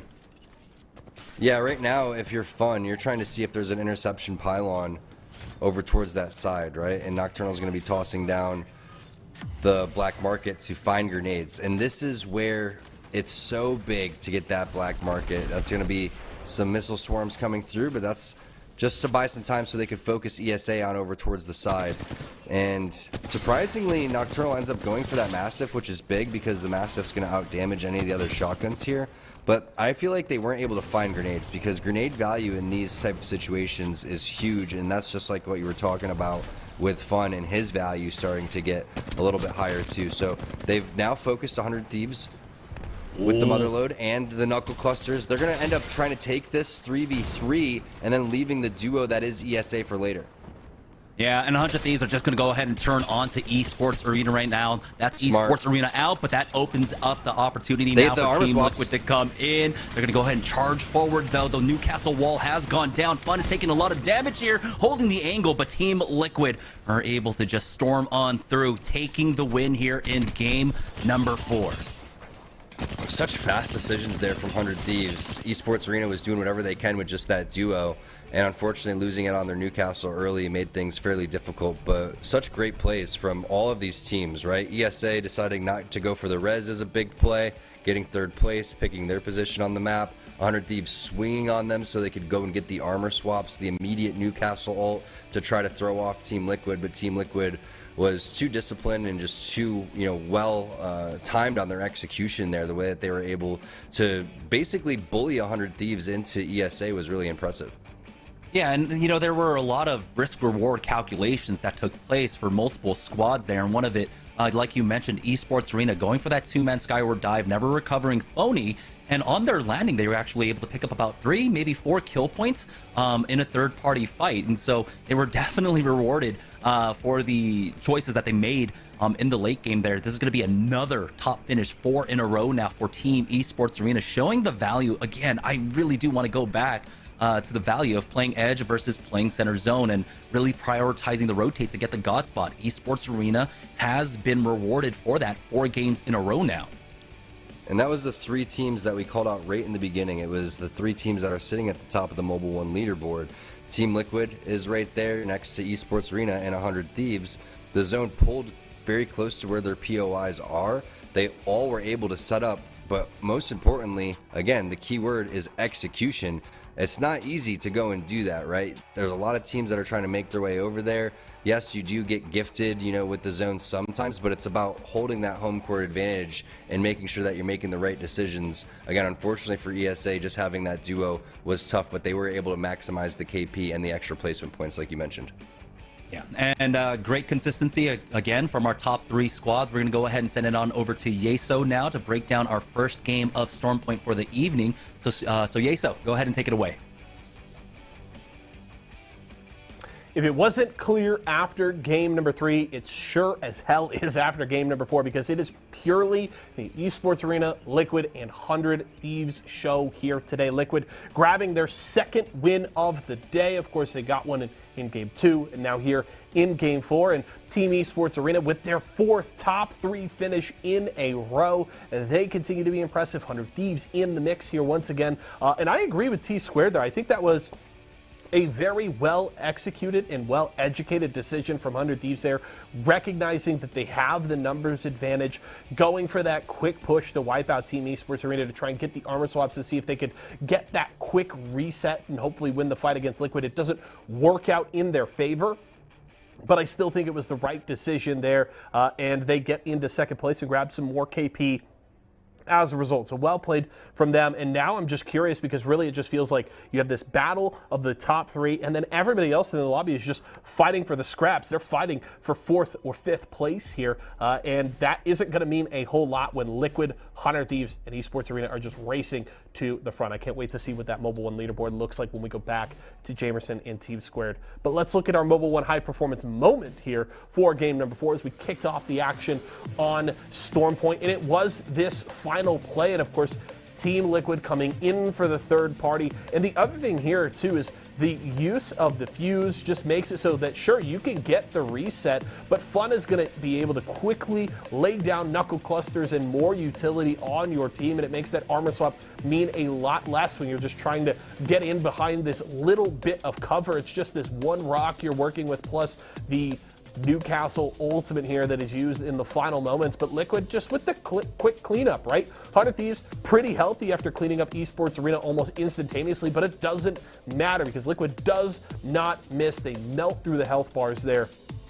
of 100 Thieves, and it grabs them their 2nd win of the day. So I think, honestly, on both sides, well executed push from 100 Thieves, much the same there for Liquid as they grab the victory there. We are getting ready to go to another break here. Do want to remind you folks, it is Intel Week here at Series E, so you can pick up products from our friends at Intel over at walmart.com/esports arena. If you need a brand new processor to power up your home rig, Intel has you covered. You can grab products from them and all of our partners here at Series E, again, over at walmart.com/esports arena. We're going to a quick break right now. When we come back, we're going to look at that race for the top 3, and we'll get you ready for game number 5.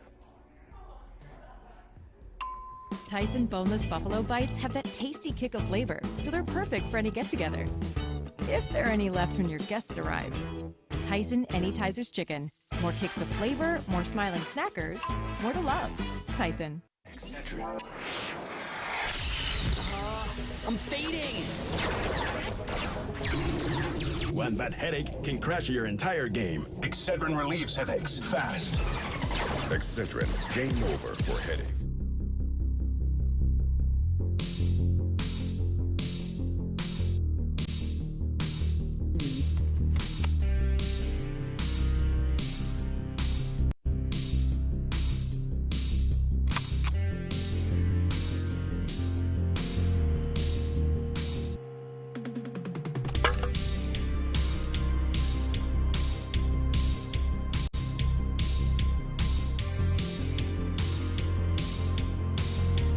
For nothing, baby.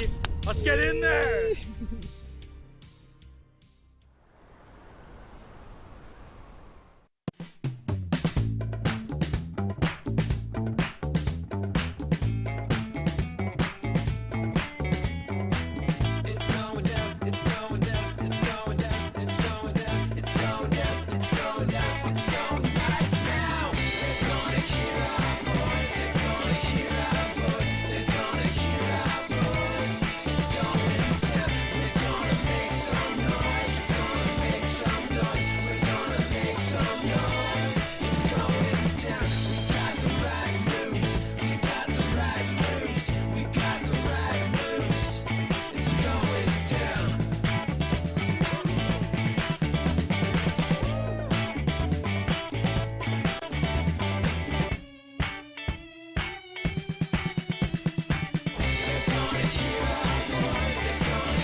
I'm fading. One bad headache can crash your entire game. Excedrin relieves headaches fast. Excedrin, game over for headaches. All right, welcome back to Series Z. We're about to head into our second game of Stormpoint, and it was Team Liquid that took our first one of the evening. Let's go ahead and take a look at the Mobile One leaderboard to see where everyone stands. Esports Arena with another, not able to really secure that top finish along with the kills that they wanted, but they were at least in the top 3. Don't know how many kills that they were able to get out of their position, but they do still maintain that top spot. And there's our top 3 once again: Esports Arena, 100 Thieves, and Team Liquid. You're seeing a couple other teams that can potentially take over with their, type of style. I would say in 5th place, the Demons, right? The way that they're able to play and the way that they're able to kind of get aggressive is a little bit more advantageous, I would say, in Stormpoint than it would be on World's Edge. Jamerson, you could kind of sense it today just by watching the way that the game's kind of unfolded. Newcastle and Watson are extremely powerful with Valkyrie, but you almost feel like it's a little bit stronger in World's Edge because they understand how to play it a little bit more. In terms of Stormpoint, there's a lot more fighting, and you, again, are able to play Edge a little bit more than you are in World's Edge and not get punished for it. So I think we may see more of that type of style going forward. It still remains to be seen, right? We're still very early in this meta, and there's going to be a lot of changes that end up going forward, but it's really exciting to see the way that these players have been putting in work. And for me in particular, I'm always happy whenever we get to see a team succeeding with off-meta picks, and particularly there, Team Liquid with that Fuse pickup. Love to see it. Fun's been running it for some time now, finding more and more success with it. Got that win in that last game. So let's join on board with Team Liquid. Again, our squads that have been playing center zone have been succeeding extremely well today. This is one of those squads we definitely want to keep an eye on. And when you're playing with this, type of composition, you're able to get that black market down almost immediately if you can find an early ult excel. Then you can get the heck out of your POI. They're going to be rewarded with their crafter if they want to go and use that one. But a couple of R9s, a longbow. Always interested to see what is valued here in terms of picking up certain weapons. But always want to have something that's going to be long range. Charge rifle is going to be better than that longbow in the long run. Zone pulling on over towards where Start a Fight is. They're going to be loving that one. Razor also going to be gifted with this. Now it's an opportunity for C9 to get some points on the board too, as they make their way from Fish Farms and from Gale Station, taking up 2 POIs uncontested. So they're going to love that. Now it's Z Davis making the rotation down from Antenna 2. So Tyson and 2 separate zones, right? We saw a completely different zones all over the map in World's Edge. The same here happening in Stormpoint. Yeah, we'll see which of our first squads can get down there. 100 Thieves, Team Liquid, along with ESA. I imagine it's going to be probably Team Liquid with the priority on the rotate. They are, of course, closest, but they do have a lot of terrain ahead of them to try and make it over towards Antenna and then work their way through Antenna, which is always a difficult task in and of itself. Team Tyson, though, checking out that shipfall area. Note that there is a team in there. It is going to be Start a Fight, and we were with just before Z Davis is set up with that charge rifle for now, as Vizio are going to go for another Trident rotate to get into the zone. Actually just continue their loop path for the time being.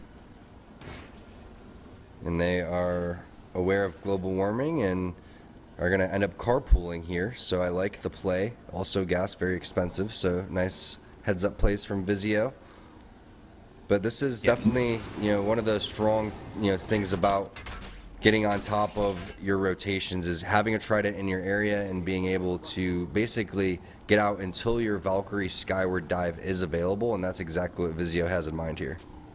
Yeah, they're just completely sweeping around Barometer here to try and get to the south side and then probably hit land over at Shipfall and then work their way up. Maybe even go over towards Gale Station, which might make the rotation a little bit easier. We know that sometimes there is a ring that can pull basically towards that hill to the west of Gale Station. This one is looking more like it could be over by just the direct area in between Antenna, Gale Station, and Shipfall. For Razor, though, they do spot out Vizio, get some decent shots off, hitting for Flesh, but can't really chase after that one because when you're on foot, you're not going to beat basically a car in a car race there. Team Vizio do take that pit stop, though, to heal up, and then we'll see if they try to make their way in a little bit further. Could always have your movie moment too, though, where you're all kind of chasing after the guy that's leaving the town, the small town, after saving it, and you're never really going to catch up. But that's not really going to happen. So Razor's going to let them go and watch them fly into the air. Now, Esports Arena, they're going to send out the wall so they can go and hit the rotation on over towards the side. Interesting spot, though. You don't really want to fight this early when everybody is starting to rotate. So they're just kind of picking and prodding their way through the territory so they can find out exactly where they want to go and set up. But this is going to be a completely different style now that they have to, make a more difficult rotation, especially with the current armor situation. So I'm really curious to see how Esports Arena is going to be able to capitalize in a pretty tough situation, and that's what makes great teams great. They don't just get gifted zones, they end up earning their spot inside of the zone. Joey thought maybe he was going to consider bubbling right here. He ends up going for a Phoenix kit. Has a team on over towards the side, but this is a scary situation for Tyson.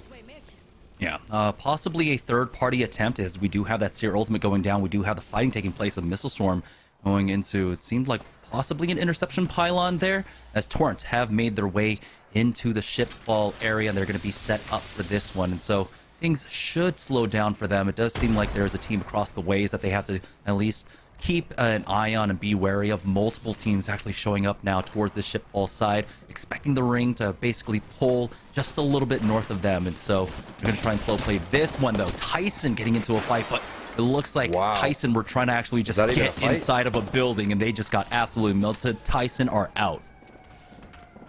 Yeah, it's fried chicken. I hope you guys like fried chicken because it just went down really quick over there on the bottom of this building. Got some alarms going out on this outside, so I'm going to mute my mic so you guys don't hear that, but really nice execution there from Torrent. Yeah, start a fight. One of the other teams, I believe they dropped shipfall, so they didn't have to move very far.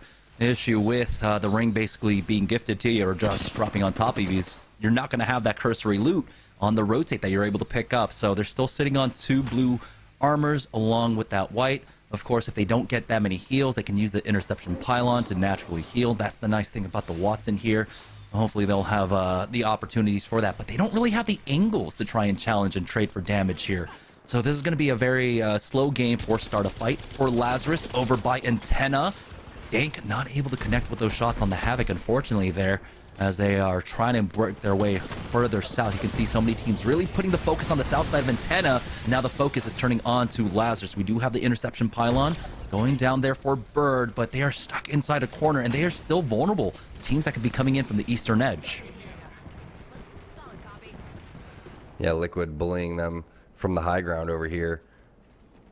One thing that Team Liquid needs to consider, though, is getting some extra loot for fun. So once that black market's going to come back up, they're going to need to find more light ammo for him. But it's all charge rifle right now, trying to land the shots on the players going up the zip line. He knows that that one player is still healing down below, but great shots there. 81 to get 45 away from his Evo shield being charged. Also checking his back to make sure that he's not being viewed as he's getting his snipe on. But this is a really nice spot for Liquid to be in. They're just going to continue to lay down hurting with that charge rifle. This is a nice gatekeeping spot as a lot of teams try to rotate through Antenna. Of course, Skyward Dives can completely negate that position.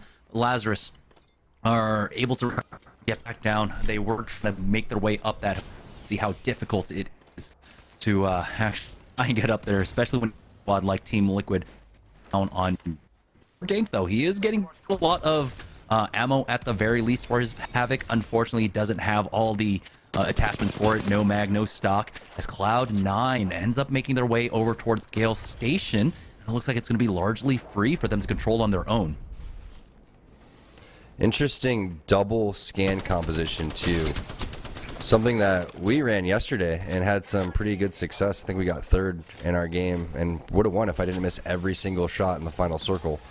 But C9 is going to be able to basically know where players are on a very consistent basis, right? You're going to hit the Bloodhound scan, stagger that with the Seer scan, and every 10 seconds, if you really need to know where enemy teams are, you're going to have that knowledge.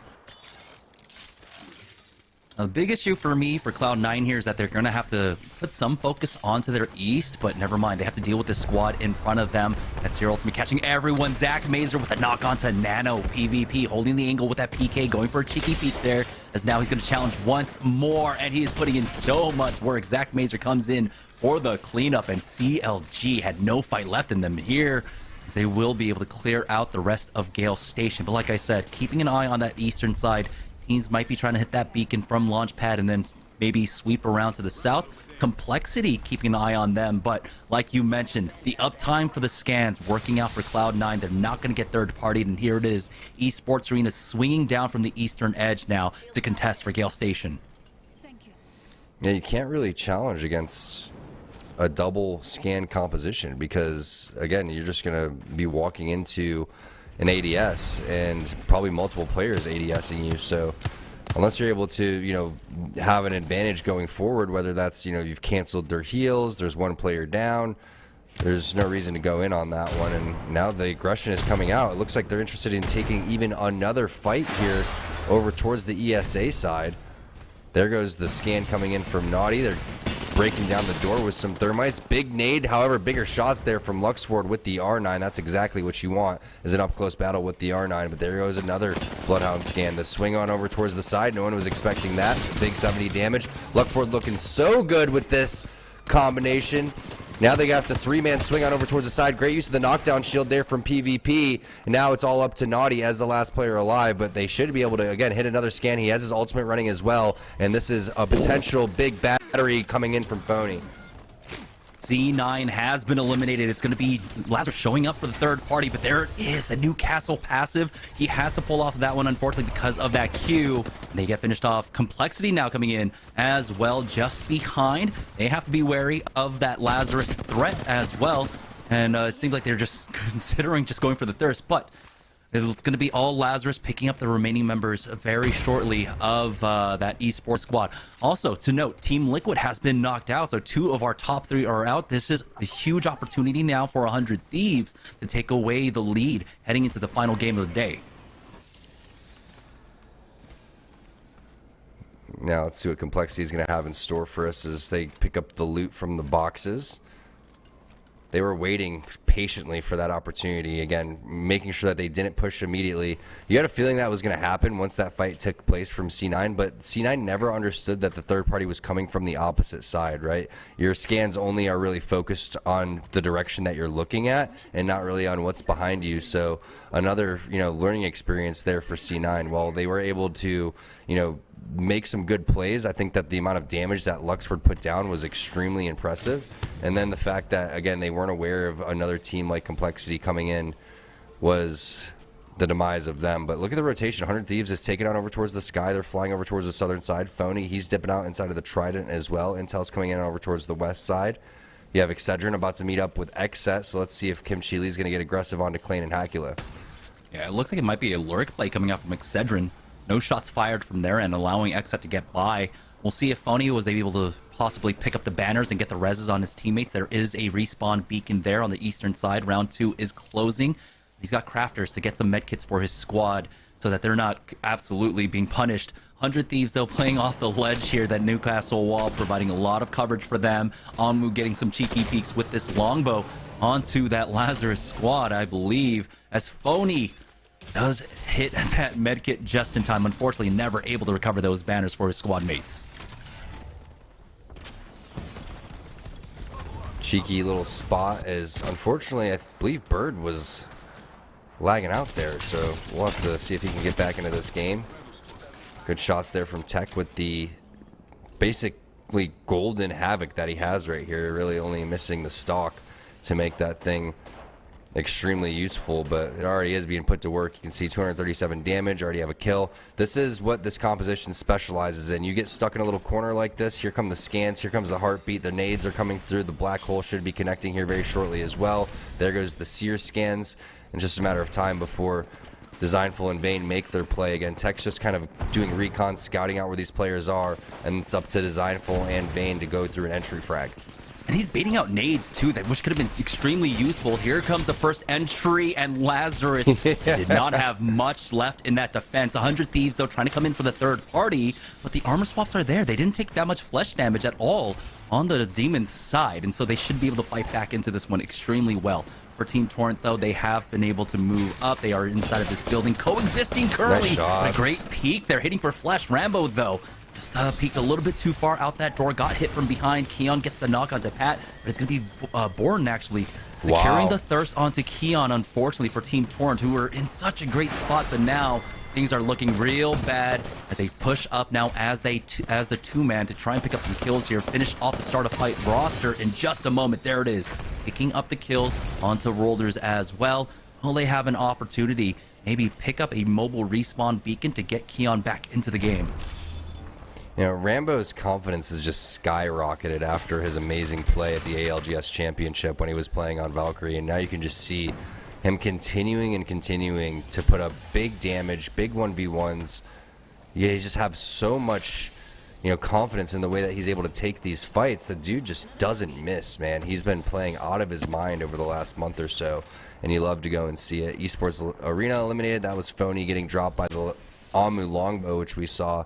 Meanwhile, Hakulo and Kenny are going down to a combination of Messiah and Designful. So Nerf and the Demons getting together to try to take down Team Xset. Now you're in a position, if you're Nerf, where, yes, this is the key. Zone number 3 is closing.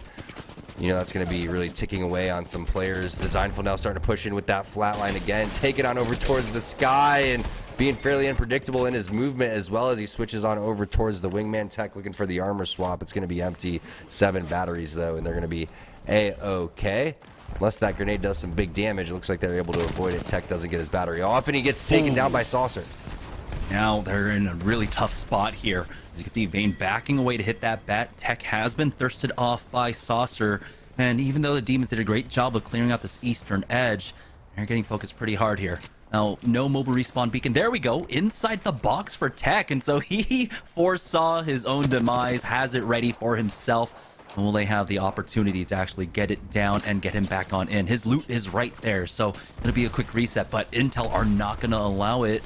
Possibly. Never mind, they're on the other side of the map, actually. They're just fighting their own battle currently. Impulse taking a lot of damage here. As Vaxlon ends up getting that knock onto Designful. So it's 100 Thieves now cleaning up on the eastern edge as Intel are dealing with this fight on the western side right now. And Rambo, with just 2 players, is able to put in some serious work. There goes Sheila busting out from Amu, but he's taking some damage over from behind. And uh-oh. He's getting dropped from numerous angles over here. And poor... Demons getting dropped immediately, as that was Vayne, I believe, flying out of the plane there. No, Tech, excuse me, flying out of the plane, and he gets eliminated in unison, basically, with Vayne. So they're going to go out in 12th place after picking up some decent kills, but that's a tough break. I mean, that Arc Star was very well placed, allowed him to stop the heal. See if Horizon can get back up here. It's going to be up to Cubsky and Protectful. The cover fire is just not enough, as the res from Protectful was trying to come down, and now... understanding the situation, it's a 2-on-3 over here. Intel is going to continue to push. As also you have Forsey with the charge rifle from behind, stealing some kills, and that's really what you're looking for with the charge rifle, right? You're trying to get the Evo shields charged up, but mainly you just start to salivate once you get an opportunity to pick up some kills with a third party. And with round 3 closing, we take a look at the next ring. It is actually pulling straight into Shipfall, that northern side. So a lot of teams already hold up into buildings. Team Intel have their work cut out for them.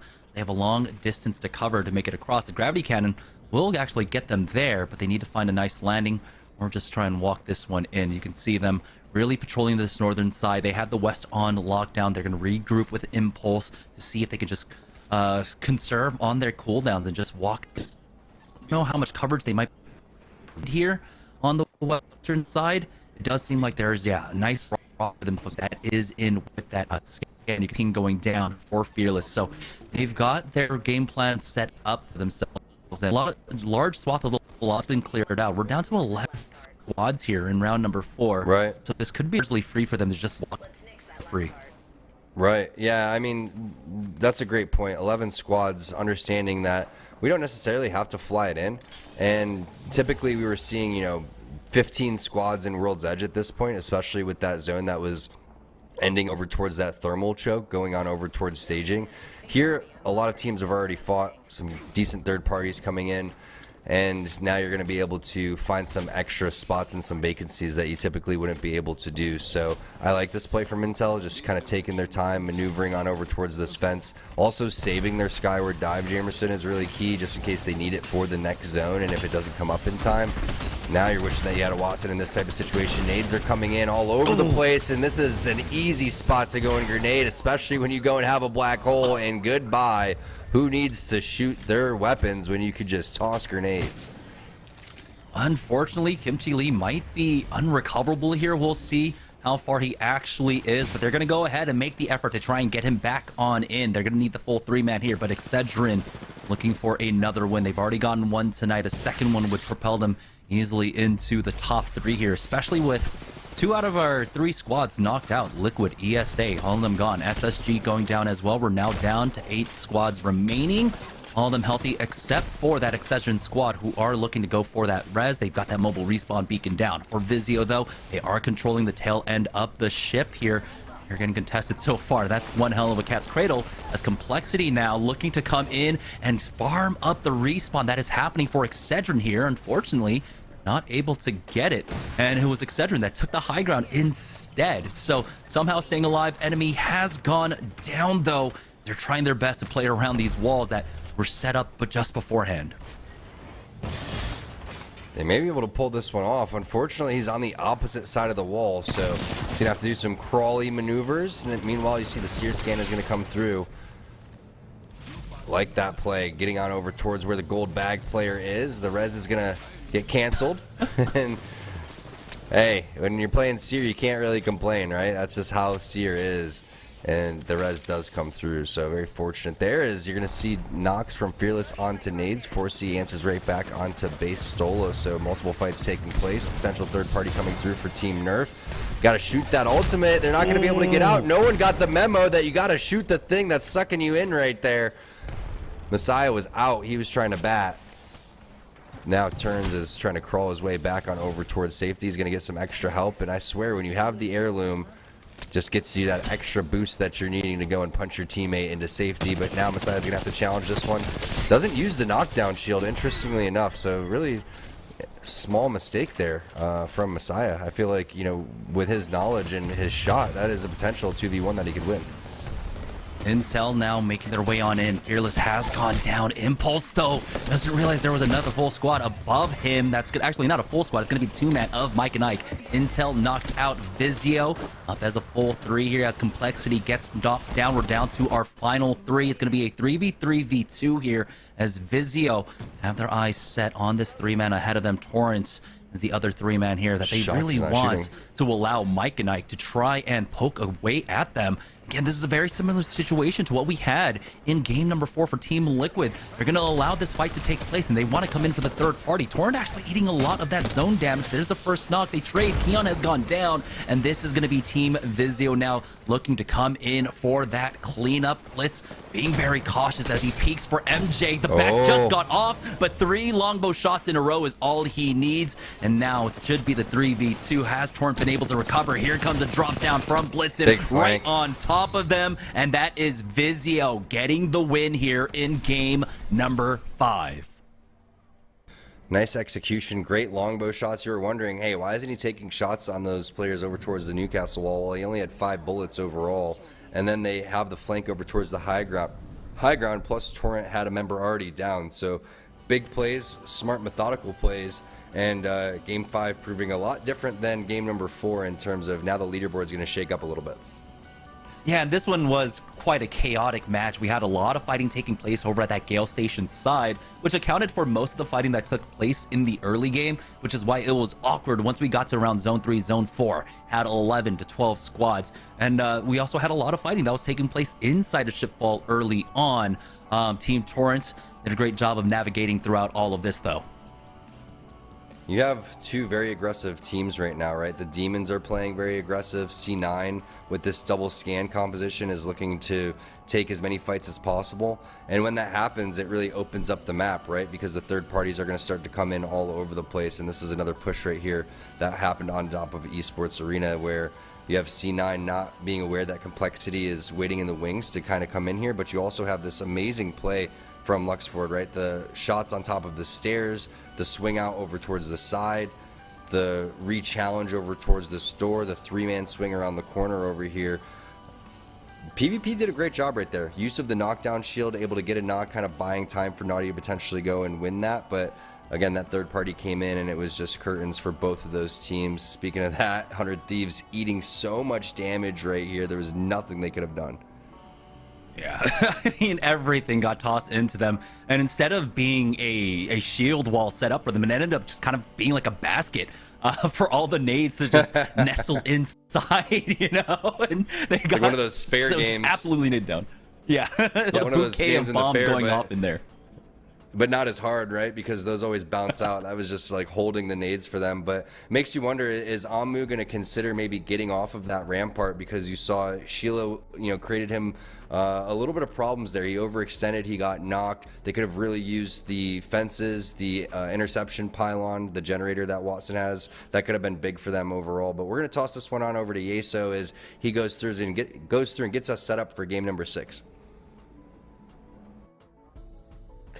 The biggest thing to get you set up for game 6 is, I think with the results of that game, the dynamic really has not shifted almost at all in the top 3. Jamerson and T-Square did a good job of highlighting how, you know, the early exits for Team Esports Arena and Liquid did open up an opportunity there for 100 Thieves, and I think they got a couple of KP, so they may have jumped just ahead of Team Liquid based on the last time that I saw that leaderboard. But ultimately, I think Team Esports Arena likely still comfortably in first place, and it's still going to be a battle here going into the final game. And of course, the rest of the lobby are still jostling for those 4th and 5th place positions. But Vizio grab a nice win there. They play real slow and clean in the final circle as Mike and Ike and Torrent picked each other apart, and Vizio came in to clean up the scraps, and they grab a solid victory here. 7 KP for the team. Blitz and Borton bringing that out, and Sung supporting the whole squad there. So a nice 19-point performance here for Vizio, who, as I talked about last night, we're trying to rebound from a bit of a slump that they've had over the last few weeks, but they finished in 2nd last night. They're looking solid here tonight. We'll see how they can close the night out in game number 6. Let's take a look, though, at our Mobile One high performance moment here for game number 5. And I can imagine it's probably going to be this final push here, and of course it will. Torrent, they go aggressive on Mike and Ike. They want to pick up this KP, and it's something we've seen quite a few times here tonight, is teams recognizing that they want to try to grab as many points as possible, so they'll elect to start that fight, go aggressive, recognizing that the third party will be on its way, and Torrent does at least grab 1 KP, but Vizio able to do the final touches there onto Mike and Ike, and then Borton here with the high ground. Anakin. Borton says, don't try it. Comes in for the cleanup and helps close out here on Torrent. And the other big problem here for Torrent is the fact that they weren't able to cleanly get the finish here with 1 player going down. I believe they do get the res, but even getting the res without a gold bag, you're going to be very low on health, and it's not going to do you a whole lot of favors. It is still ultimately very close to a 3v2 advantage, and Vizio just doesn't miss there in that final push. Secure themselves a win here in game number 5, and they'll be carrying some momentum into our final game. We are going to go to a break right now. When we come back, though, T-Squared and Jamerson will take a final look at that Mobile One leaderboard before our final game of the day. They'll get you set for our last bit of action here as we close out our 2nd pro night of the season. So don't go far. We'll be back after this break.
I'm fading.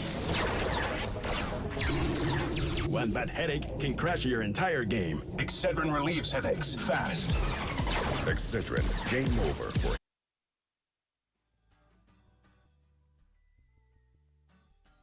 us now to close out the night. Before we get into it, let's check in with the Mobile One leaderboard to see who stands out on top. 2 of our heavy hitters went down early on, allowing Esports Arena still maintain the lead. 100 Thieves now tied with Torrent as Liquid are dropped down to 4th place. So 4 teams really in contention for 4th place, but we have multiple squads that still have a chance, I would say, at maybe taking 2nd place.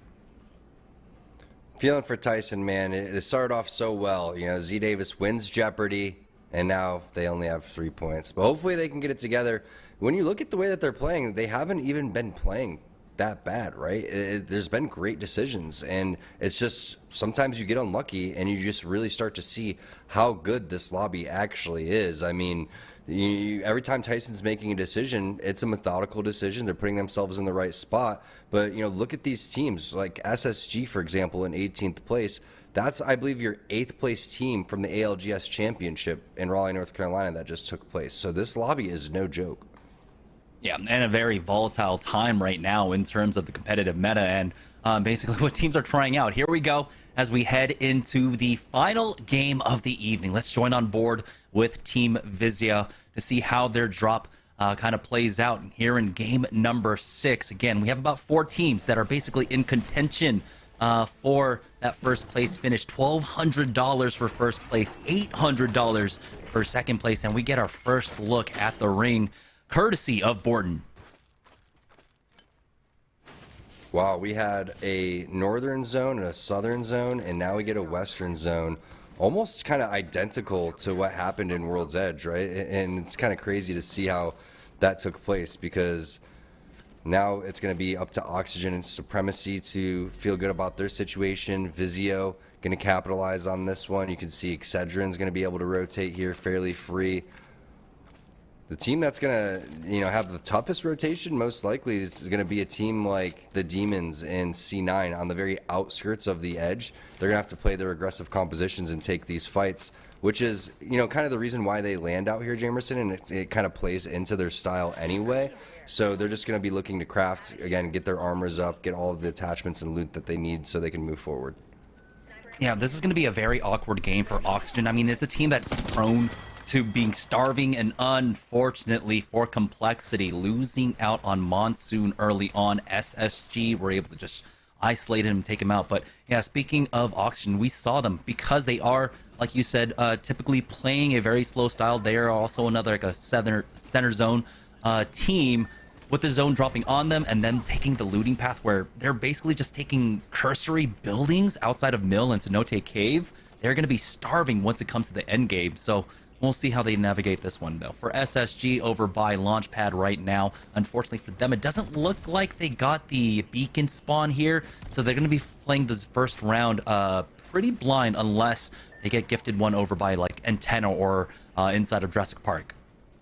Yeah, and you wonder what happened right there with Monsoon, right? He was split from his team. SSG noticed that, and they just immediately 3-man land on him. But it's not only, kind of cringe to camp that banner, but it's also just not smart because you need to get over to your POI and start looting. So I like that play from SSG. They're going to allow Monsoon to get back into the game, and Monsoon's going to come back swinging once he's able to get res, and he's going to be able to just take his loot path. It's just going to be a little bit delayed compared to the rotation that they would have normally had.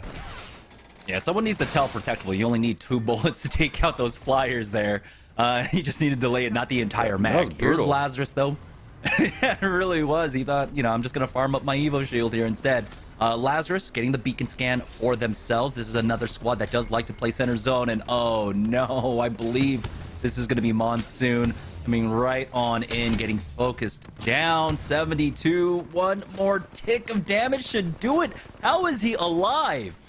He's invincible. The man is a god. I don't know. I thought he was flying like in the air on purpose to say, you know what, I don't want to play right now, but that's not the case. He was just getting back on over towards his teammates. Now we're going to have another fight taking place. The Motherlode knock and thirst onto Rambo. So burn, baby, burn. Unfortunate for Rambo, who's had a phenomenal day. He gets taken out as the second player. So 2 very talented players getting dropped early. Yeah, but the difference is that Monsoon is still alive right now. But Team Liquid trying to get inside center of zone, try to make their way in towards the mill. We know that Oxygen should be relatively around here. And whatever mill team, I believe that was possibly Vizio, will already be set up. And then I believe Mike and Ike is the next one in priority from the down beast to try and get a spot. Right now, though, Lazarus are running into some resistance as they're trying to make their rotation across. We do have Dank going for the off angle on the right-hand side. This team is a little bit separated here, and he's getting some free shots off, almost cracking that blue with the long-range flatline. But you can see, that they can't chase at this distance, but they can poke and prod.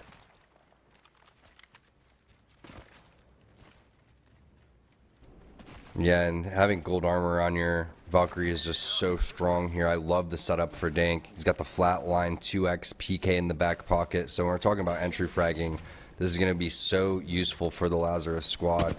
And that's another knock. Unfortunate for Monsoon. He still hasn't been able to find good armor. He's dropped for a second time. We'll see if the recovery ends up happening. Missile Swarm coming through from Dank. That's also going to call for some Arc Stars to boot. If he can get a land on that, that's going to be big. But this is what that gold armor is so special for, right? Instead of batting, he can go for the cell and get right back into the fight. If he wants to go for 2 cells, boom, he's even back in there even faster. So I like this play. You know, Dank's going to just use this gold armor to his advantage and continue to add pressure onto Complexity.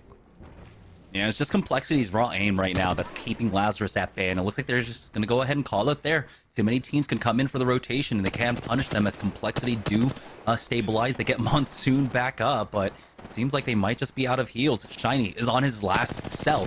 He hasn't even hit a syringe yet, so things are looking really dire here for Complexity as they desperately need to win this fight, but they do not have the tools to do it. Yeah, they've been griefed by SSG, but a smart play from SSG, which you love the discipline. Even though they haven't had the best day, they're still playing this one as much as they can, you know, to their ability. And that's what you need to do here to see improvements in your gameplay. Blitz gets knocked. It's going to be up to Borton and Sung to try to get him back, but the defensive bombardment is going to be landing. You think Borton's going to be the one to go for this one. But CLG is there. They are just waiting. Grab lift outside the door just to buy time, make sure that they can't get on over towards the box. And this is a situation where you're not really worried if he does get this one. What are you going to do? You're going to go and res him inside of the zone. They're not even going to be able to get outside of this area too unless they skyward dive. So all the loot is being taken. There goes the bubble. Then now they're just getting aggressive. That was the play, Jamerson. They were waiting for that bubble to come back so they don't take any damage from behind from the third party. And that's all she wrote. Oh my goodness, great shots by whoever that was. And that actually costs them. And the third party coming in from the height. Oh my goodness, the moves from Protectful, and CLG goes out after trying to take a 3 versus 2 that went sour really quick. This is huge for Oxygen. Like we noted, that they had terrible loot essentially coming into playing center zone early on. So now they pick up 3 full death boxes along with that 4th. Remember, there was that burst that happened. And so this is the top off that they needed. So this is a huge win for the Oxygen squad. They now have purple armors. They have a center zone building. They should have plenty of heals and ammo now to play for the late game, which is already their game plan. So huge dub for Oxygen to be able to come through. Vizio, really unfortunate for them. I wonder if they're going to be able to recover here. Here's Los Demonios showing up not too far off, as they do have a team in their sights, a squad that is looking to get aggressive, that has been looking for these fights on the edges, has been relatively successful with about 30 some odd points across the last 5 games. So now they're going to go ahead and chase. That's going to be Monsoon. Oh no, so unfortunate for Complexity. I wonder at what point if Monsoon's just like, yep, this is how this game's going to go, right? I mean, Saucer ends up getting knocked by Designful as well in the kill feed. Fearless is there on to Tyson. So Tyson looking like they're on the verge of getting eliminated too by 2 teams pinching them. And 2 very aggressive teams nonetheless. And that's the last shot onto the Seer, and Complexity ends up going down. Tough game for Monsoon. You got to feel for Complexity. And at that point, honestly, it was more of a mercy for Complexity, because they were on the struggle bus from the drop. As we join on board with Team Intel down by Barometer. This is their usual drop spot, so they haven't made it really that far. Another team on the south side, so this is an opportunity for them to try and gatekeep. Ooh, it was a multi-team affair. Cloud9 picking apart Tyson Z Davis going down. We'll see if maybe Team Intel want to try and turn onto this fight, but like we've noted, with that Bloodhound here on Storm Point, it gives them so much uptime in terms of scans that they should have the lead in terms of fighting, and it looks like it's going to be a completely isolated one for them. Oxy Ares surviving in the wings from behind. There might be an opportunity for him to swing in to pick up these banners. We'll find out, though. It's a long shot for him. When you look at the positioning, powerful spot to be in for Team Liquid, and Nocturnal is aware of the rotation that's coming in from behind, so he's going to be able to stop that in its tracks, which could end up pinching them between Torrent. So Mike and Ike has to be fairly careful here. Smart to get out of the Torrent, or the Trident, excuse me, a little bit early. And this is not a bad spot to be, right? You're in a decent position where nobody's on over towards your back. You can play a little bit of this high ground on the rock. Eventually, you're going to have to make your rotation and deal with Team Liquid. But right now, you don't need to really do anything, and you could wait for the rest of the lobby to kind of pan out. And here's Team Cloud9 trying to deal with Team Intel. On the other side, Zach Mazer goes for that peek, but what did he there's get one more with? player on the rooftop, and he got absolutely beamed down. The missile storm brought him low, but he does at least get the bat off. Now with the presence of Naughty and PvP on the doors for the challenge, Naughty is forced back. Might have to hit that bat, but he's going to take time to hit the scan first. At this point, Zach Mazer still has not rejoined his squad. He does get the mid kit off, and now with a reset from either side, Cloud9 all ready for round number 2. They spot them out on that queue. You can see that Stay Naughty has taken a lot of damage once again, but PvP is going to go for that challenge. Misses out there to get the knock, and unfortunately is forced back. Zach Mazer healing up again. It's the reset once more. Cloud9 really understanding the tempo of this fight as they reapproach it once again. The rooftop access for Zach Mazer is there, but he does not find the damage. Mike and Ike playing this one, excuse me, Intel playing this one extremely slow at this point, but Zach Mazer trying to force the issue. Impulse gets the knock onto Zach Mazer, bringing this one down to a 3v2. They've even got the armor swap to play off of here as Cloud9 are starting to lose out on this fight. Yeah, it's tough because Naughty was only 150 HP, so Oxy comes in with the knock from far away, and you know C9 had to do something with Zach and just kind of use that Valkyrie to make the move up top, but Naughty and PvP need to go up with him, so every single time they would kind of just play whack-a-mole and pop up right there, as Oxy was able to get Tyson back into this game. And this is big for Tyson. Remember, we were talking about they're not really playing bad. They just kind of been unlucky, and that is a great testament to how they have been playing. Only as a solo able to pick up some kills along the way, but now it looks like they are absolutely done for as they are feeling the wrath of Impulse in the shots. It's now just up to Z Davis, and doesn't look like he's long for this world. Does a decent amount of damage.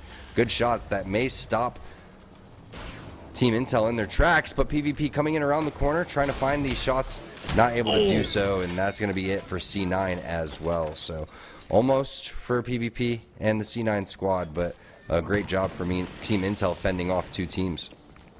Oh man, that lurk play coming out from Oxy looked like it would have worked out well, but you saw the presence of mind coming out from Team Intel there, able to keep that in mind. For Nerf though, as they are set up on the north side of the zone, outside, basically over at checkpoint, I believe, right now, and they're trying to play off the beacon scans, but now the demons are on top of them. They have been summoned from the depths, and they're going to send another team to the underworld in just a moment as they deal with that last member of Nerf. We're down to 14 squads, but here's the third party instantly onto the demons. I don't know if this one gets you all the way up to the top, and it doesn't quite. Excedrin are here. This is their usual drop spot over by checkpoint. Unfortunately for them, they did not get the timings to take advantage of that fight. They have given up height as well. So this is going to be a rough one for Excedrin to fight back into. Enemy is on the right side, but they can see that they're at a huge armor disadvantage. 2 red Evo shields versus the 2 blues on the Excedrin side, and Excedrin are just going to back away from this one. I'm going to PvP this one, all right? Seer Heartseeker should be 50 meters instead of 75. That scan goes way too far. The ult lasts too long. Horizon with the Q, I feel like the grav lift goes a little bit too high. If you shorten that one, kind of like the Octane pad, we are in a great spot. Get the replicator drop there over by checkpoint. Not exactly what you're looking for. You're hoping for that world spawn. But here is Team Esports Arena. They were, of course, one of the furthest teams on the rotate coming in from the Thunderwatch side. And so they're slowly working their way in from the east. Kraber's shot might be the difference maker here in this fight. But you can see Phony's taking a lot of damage. And so Scissors is going to back away. Wants the backup of the rest of his squad. And that was the good call to make as the team was starting to turn to focus onto him. Kraber going a little wide there, but still the threat is always in play. Lux, who's been amazing all day long, charging forward now on that Valkyrie, the turnaround to hit the 140. That's going to stop the third party for now. And this is Esports Arena's opportunity to try and get involved into this fight, but no, Mooney gets the knock onto Phony here. Now Team Intel, they've got the man advantage. There is the thirst there. He does connect with one separated squad here, as Lux has been cracked himself, but he's going to charge forward now, playing either angle. He's taking the time to actually hit the bat here, and Scissors needs the help to try and finish him off. We do have the interception pylon going down for Esports Arena. Maybe they have an opportunity to try and recover Phony, but Team Intel are now right on top of them. Fearless on top of that rock, gets cracked, but he does trade away damage as he will hit that bat. and he doesn't get chased. He's got Impulse to back him up clearly as they go ahead and go for that reset instead of chasing after these kills. Great shots there from Fearless. Smart job backing down. Scissors still putting in work with the Kraber, though. Landing a lot of body shots, but that time it was most likely a headshot. Mar gets a knock onto the Rollers with the 301 as well, and now we get a chance to see what is Excedrin's plan. Rampage, bow check. Not, you know, everyone's typical go-to here, but when you're playing in tournament play, you got to kind of just get to your POI into your spot. Get out of your POI into your spot as fast as possible. Now you're going to see some scans coming through from the enemy Seer. That's going to give away the information of what their shields are going to be. Also, the Alt Excel being popped, going to be able to get that interception pylon back up and some more fences inside. So they should be A-okay, which I like to switch now on over towards Scurry and the 100 Thieves squad. Man, that is some fast damage. You just immediately peek down. You get one shot down and you take 100 immediately. Here's Excedrin trying to fight out of checkpoints, but it's going to be the Demons on top of them. Kimchi Lee, the first one to fall. Enemy trying to hold the line. He's the only one up now, and he will go down. They do have to recover Designful, though. There is a respawn just outside of the zone, but this one might be just too far for them. They're going to have to hope that they have a mobile respawn beacon for 100 Thieves. They are just trying to outlast and survive to the end. They are one of our top threes currently. Now their position is not safe in the zone, but they still have a minute to work with, a team to their back that they need to deal with before they make the rotation, and it looks like they've got the angles to do it. The 30-30 up top here for Vaxlon, and has been putting in work. Team Intel chasing down the rest of Vizio. Borden will go down there on the kill feed. We'll see if Intel can come up with more, but for the time being, it's 100 Thieves with about 30-40 seconds and really try and deal with this squad. Ultimately, someone's going to have to drop down onto this one. Here's Team Intel actually just showing up and forcing the issue. Yeah, Intel is hungry for kills. Great use right there of the crevice shot. Now Amu's going to stay up on over towards the high ground so no one ends up valking up on top of this and taking it. And also, you could get an easy Horizon Q coming up over towards the side. So this is going to be how they make their rotation up over towards the Newcastle wall. Also laying down some good cover fire for his teammates to get back on over towards him if that's going to be the case. So like these plays coming in from Amu, but with 20 seconds remaining before they make a move, they're going to have to decide exactly how they approach the situation. That's why the pings are going down on over towards the mill building. 10 squads left. Very similar situation to the previous game where a lot of the squads have been eliminated. A very aggressive start to this one. Yeah, for 100 Thieves, though, this rotation looks relatively easy. They've got that high ground angle, really clearing out a lot of the landscape ahead of them. And so they have a pretty comfortable walk in with this one. A lot of the fighting now taking place inside of the mills. We know that so many teams can actually position in here and kind of coexist. It's still always hard fought as teams are constantly challenging with the peaks. But for the time being, nothing really taking place. We're down to 10 squads as zone number 4 is now closing on in. We've got Mike and Ike. The knuckle clustered up, so you gotta imagine that's gonna be Team Liquid who are able to make their way on in. On the rotate, Impulse gets the knock onto Vaxlon. This could be huge for them as the Demons now make their way onto the rooftop of the mill. Going for that challenge, Bane has to be careful. Designful now cracked, getting shot from the low ground here. They cannot commit inside the building. The rooftop is being fought over. That is Team Liquid challenging them, getting the knock onto Vayne and Tech, and 100 Thieves has been knocked out. This is Team Liquid's opportunity. They cannot make a mistake here. They are our 4th place squad. Currently, as Fun is getting challenged from behind. They turn around onto it, but now it's all up to Sykes by himself. Team Liquid are out. That's going to be Mike and Ike challenging that high ground to take away the roof. And remember, Mike and Ike was the team that came in from the Trident very early into the game and never really made their play until they absolutely needed to, and it couldn't come at a better time, Jamerson. I mean, Liquid was methodical. They were so smart in the way that they approached that situation, using the zone over towards their back. But as soon as Nocturnal drops to go and get that thirst, it's a very, very minor mistake that you don't know is going to get punished that hard, but the timing for Mike and Ike was just perfection. And now they do have that rooftop access. Sykes getting that kill onto Vayne, unfortunately, is a little bit too late. For Team Intel, though, they're playing on the south side, being tagged up, but they've got these loot boxes here to really play off of. RKN for Torrent, the only crypto in the lobby. They're going to go for a skyward dive that was, of course, scouted out with that drone now. So they've got some really good, valuable information along with the passive coming out from the Valkyrie.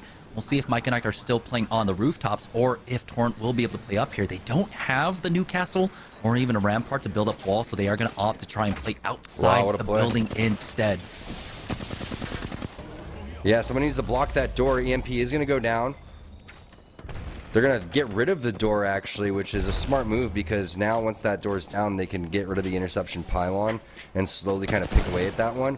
It looks like the play from Torrent maybe to go and challenge this one inside. They get the knock onto Mar, and as soon as they get that knock, they're going to full send it. They don't even get the bubble down. Intel's in there as well onto Razor getting a finish, and now Mike and Ike's trying to defend themselves as much as possible. The full send from Torrent doesn't work out. You thought it would be. Maybe they got shot in the back as they were approaching, but what a game, what a job from Mike and Ike having their best performance in the final game here of Series E Pro Night. Now Oxygen Supremacy, who's been in the running for quite some time. SSG started off hot, originally picking up that kill onto Monsoon, continuing to try to snowball inside of the zone over here. They get picked off. Mar with the car inside. Great shots from him. Now Urban's trying to lay down some wingman shots as well. And a lot of, it's like Mike and Ike are like playing zombies inside of the mill right now. Team after team challenging them. And SSG might be the next one here. Unfortunately, they were never able to recover Bastola, who was bleeding out because of the never-ending onslaught, the swarm after swarm here. So they're still just as a two-man. Even though they are the kill leaders, their chances of finishing this one out are starting to dwindle here. Although, to note, multiple teams are currently two-mans. I believe only one squad or two squads are currently playing this one as a three. I don't know, my math could be wrong, but so the chances of Mike and Ike actually winning, not as low as I thought at this point. And the reason that you don't really want to go onto the roof quite yet is look at how much area of the zone is allowing you to see the roof. So playing inside is definitely the smart play, even though you want to typically have high ground 90% of the time. You can see the play from Intel is just waiting for them to come out towards the door, and they are ready for this one. That's going to be Razor coming through. Good thermite over towards the tail end of that fight, but that's just not enough damage for Intel to even be worried about the situation, and now they are in a prime position to potentially win this game with a decent amount of KP. Yeah, at least 10 kill points to their name right now. Oxygen, though, one of the few teams not stuck inside of a building. They have a beautiful arc set up for this one. You've got the demons up top, and you've got Team Intel on the right-hand side. It looks like Designful is ratting this one out, actually, for the demons. Wow, and he got a kill. All this, Zaniel getting the knock onto Mooney. Fearless will fall. Team Intel on the verge of getting knocked out here in 4th place. Never mind. Urban spots out Designful, cleans out the rat, GG. and now it's down to our final squads, but it should be Oxygen here playing on the outside. They've got the man advantage. They charge forward as Horizon looking for that right-hand side angle, keeping them contained, and now they are just playing with their food, taking no risks whatsoever in this finish for Team Oxygen. Horizon finally gets the angle, and he almost gets the spray down as Denial brings them down low enough at the very least. And now Oxygen not risking anything until the end there. Here's the swing out, and it might be the turnaround. SSG fighting back into this. Protectful is the only one up, and somehow SSG fight out from the corner and steal away the win. They just needed to sit there. That's literally all they needed to do. Very minor mistakes get punished in these lobbies, and you saw it right there. SSG with the first kills and the last kills of game number 6. Yeah, what a crazy way to finish things off. Just huddling in that corner, trying their best to survive, but that last desperation push out working out for them. So while things were a little bit quiet for SSG, you know, they started off, like you said, getting that first kill onto Monsoon, starting off that entire thread of events that was just so tragic for Complexity. They ultimately get the win, and yeah, I think this entire replay might just be Monsoon going down. Yeah, Monsoon unfortunately gets knocked about 3 or 4 different times throughout that, but well fought throughout the day from all of our teams. We saw so much action, so many different team compositions, different play styles. Learned a lot overall just in how we can anticipate the next couple of weeks of Apex to go, and it's always really fun to see this type of level just kind of rise. I feel like once you had the global championships going down, that event is just so exciting. It takes a little bit to kind of digest everything, and then once those players digest it, get a little bit of a break, you can see the level of play and the intensity that every single team brought to the table today. Yeah, and that's the thing, right? We've been waiting for LAN for so long, so it's been great to be able to have that. again, 2 in a row, essentially, basically, what, a month and a half apart, 2 months apart or something like that. And that did kind of reinvigorate the competitive community. We're seeing a lot more of new legends being picked up. I mean, of course, a lot of it does come down to the patches, but also we saw Watson's coming to play after Sweden and such. So it's great to see how LANs just kind of changed the groundwork of Apex Legends. Yeah, it changes the dynamic when you introduce different regions and you see how competitive Apex really is, because, you know, we get a chance to cast the best in North America, but there was a time where Series E also had the EMEA region inside of it too. So it's really crazy to see how each region kind of affects each other, and all the competition kind of breeds more competition. Yeah. All right. That's going to do it for us. Yeso, though, has the unenviable job of just waiting it out while the results get tallied up. So let's go ahead and send it on over to Yeso for one final time to close out the show.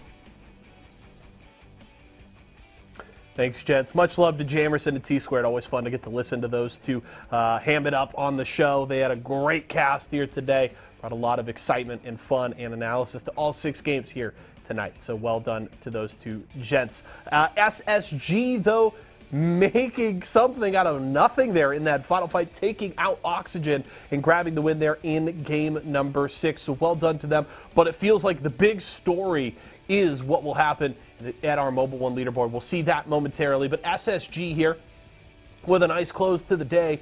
Zenile there with 6 kills and 2,100 damage. What a final game here for SSG. They pick up a nice 19 points in their final performance here on this wonderful Wednesday night and grab a big victory there. Before we jump into the leaderboard, let's look at our final Mobile One high performance moment here as we take a look at game 6, and it was this final fight here in the end game. Oxygen beaming intel over here. Los Demonios going down, intel falling, and then it's Oxygen with the powerful position here, and SSG just able to buy a lot of time. They're sitting behind these boxes, getting the cells and the batteries off here, and unfortunate to see Kubsky just with a Mozambique here in the end game. Of course, you know, the Mozambique not nearly as trash as that gun was on like release, but still you'd probably prefer to have a PK or an EVA. But Oxygen trying to apply as much pressure as they could, but Kubsky vaulting over the wall there just gets beamed by SSG, and it all goes so wrong so fast here for Oxygen as Protectful trying to buy time behind the knock shield of his teammate, but is nowhere near able to do so, and SSG take the win in this final game. So well played to them, and a good finish here on the night. I believe we're ready to go, though. Let's take a look at that Mobile One leaderboard. Team Esports Arena went down early in that last game, but still accrued enough points. I believe we have a typo. Second place is Torrent. I can confirm. There it is. Shout out to production and our TO staff getting the adjustment there. So Torrent tying 100 Thieves overall, and they win the tiebreaker in the end. So Torrent, at the end of the day, jump up there into second place. And what a tight competition here today. Of course, Team Esports Arena came out hot with a win in game 1. Top 3s in the first 4 games. Game 5 and 6, not what you would hope for, but they really did such good work through those first 4 games of the day. Built themselves enough of a lead, and they are your winners here tonight. So congratulations there to Team Esports Arena, and thanks so much to all the squads who came out to compete here tonight. Pro Night is always so much fun to watch, and they delivered 6 incredibly action-packed games here tonight. So thank you so much to them for that. That is going to do it for us, though, here tonight. Of course, Series E still running through the rest of the week. We've got Guilty Gear Strive tomorrow. It will be our final preparation for EVO, which comes next weekend, so don't miss out on all of that. And then, of course, Halo Pro Night this Friday. We've got a special surprise for you for that show, so make sure to keep an eye on our social media. That should be a very good time. That's going to do it for us, folks, though. My name is Yeso. It's been a pleasure to host for you all here, as always. For myself, the entire live broadcast crew, and everybody here at Esports Arena, thank you so much for joining us, and we'll see you again tomorrow.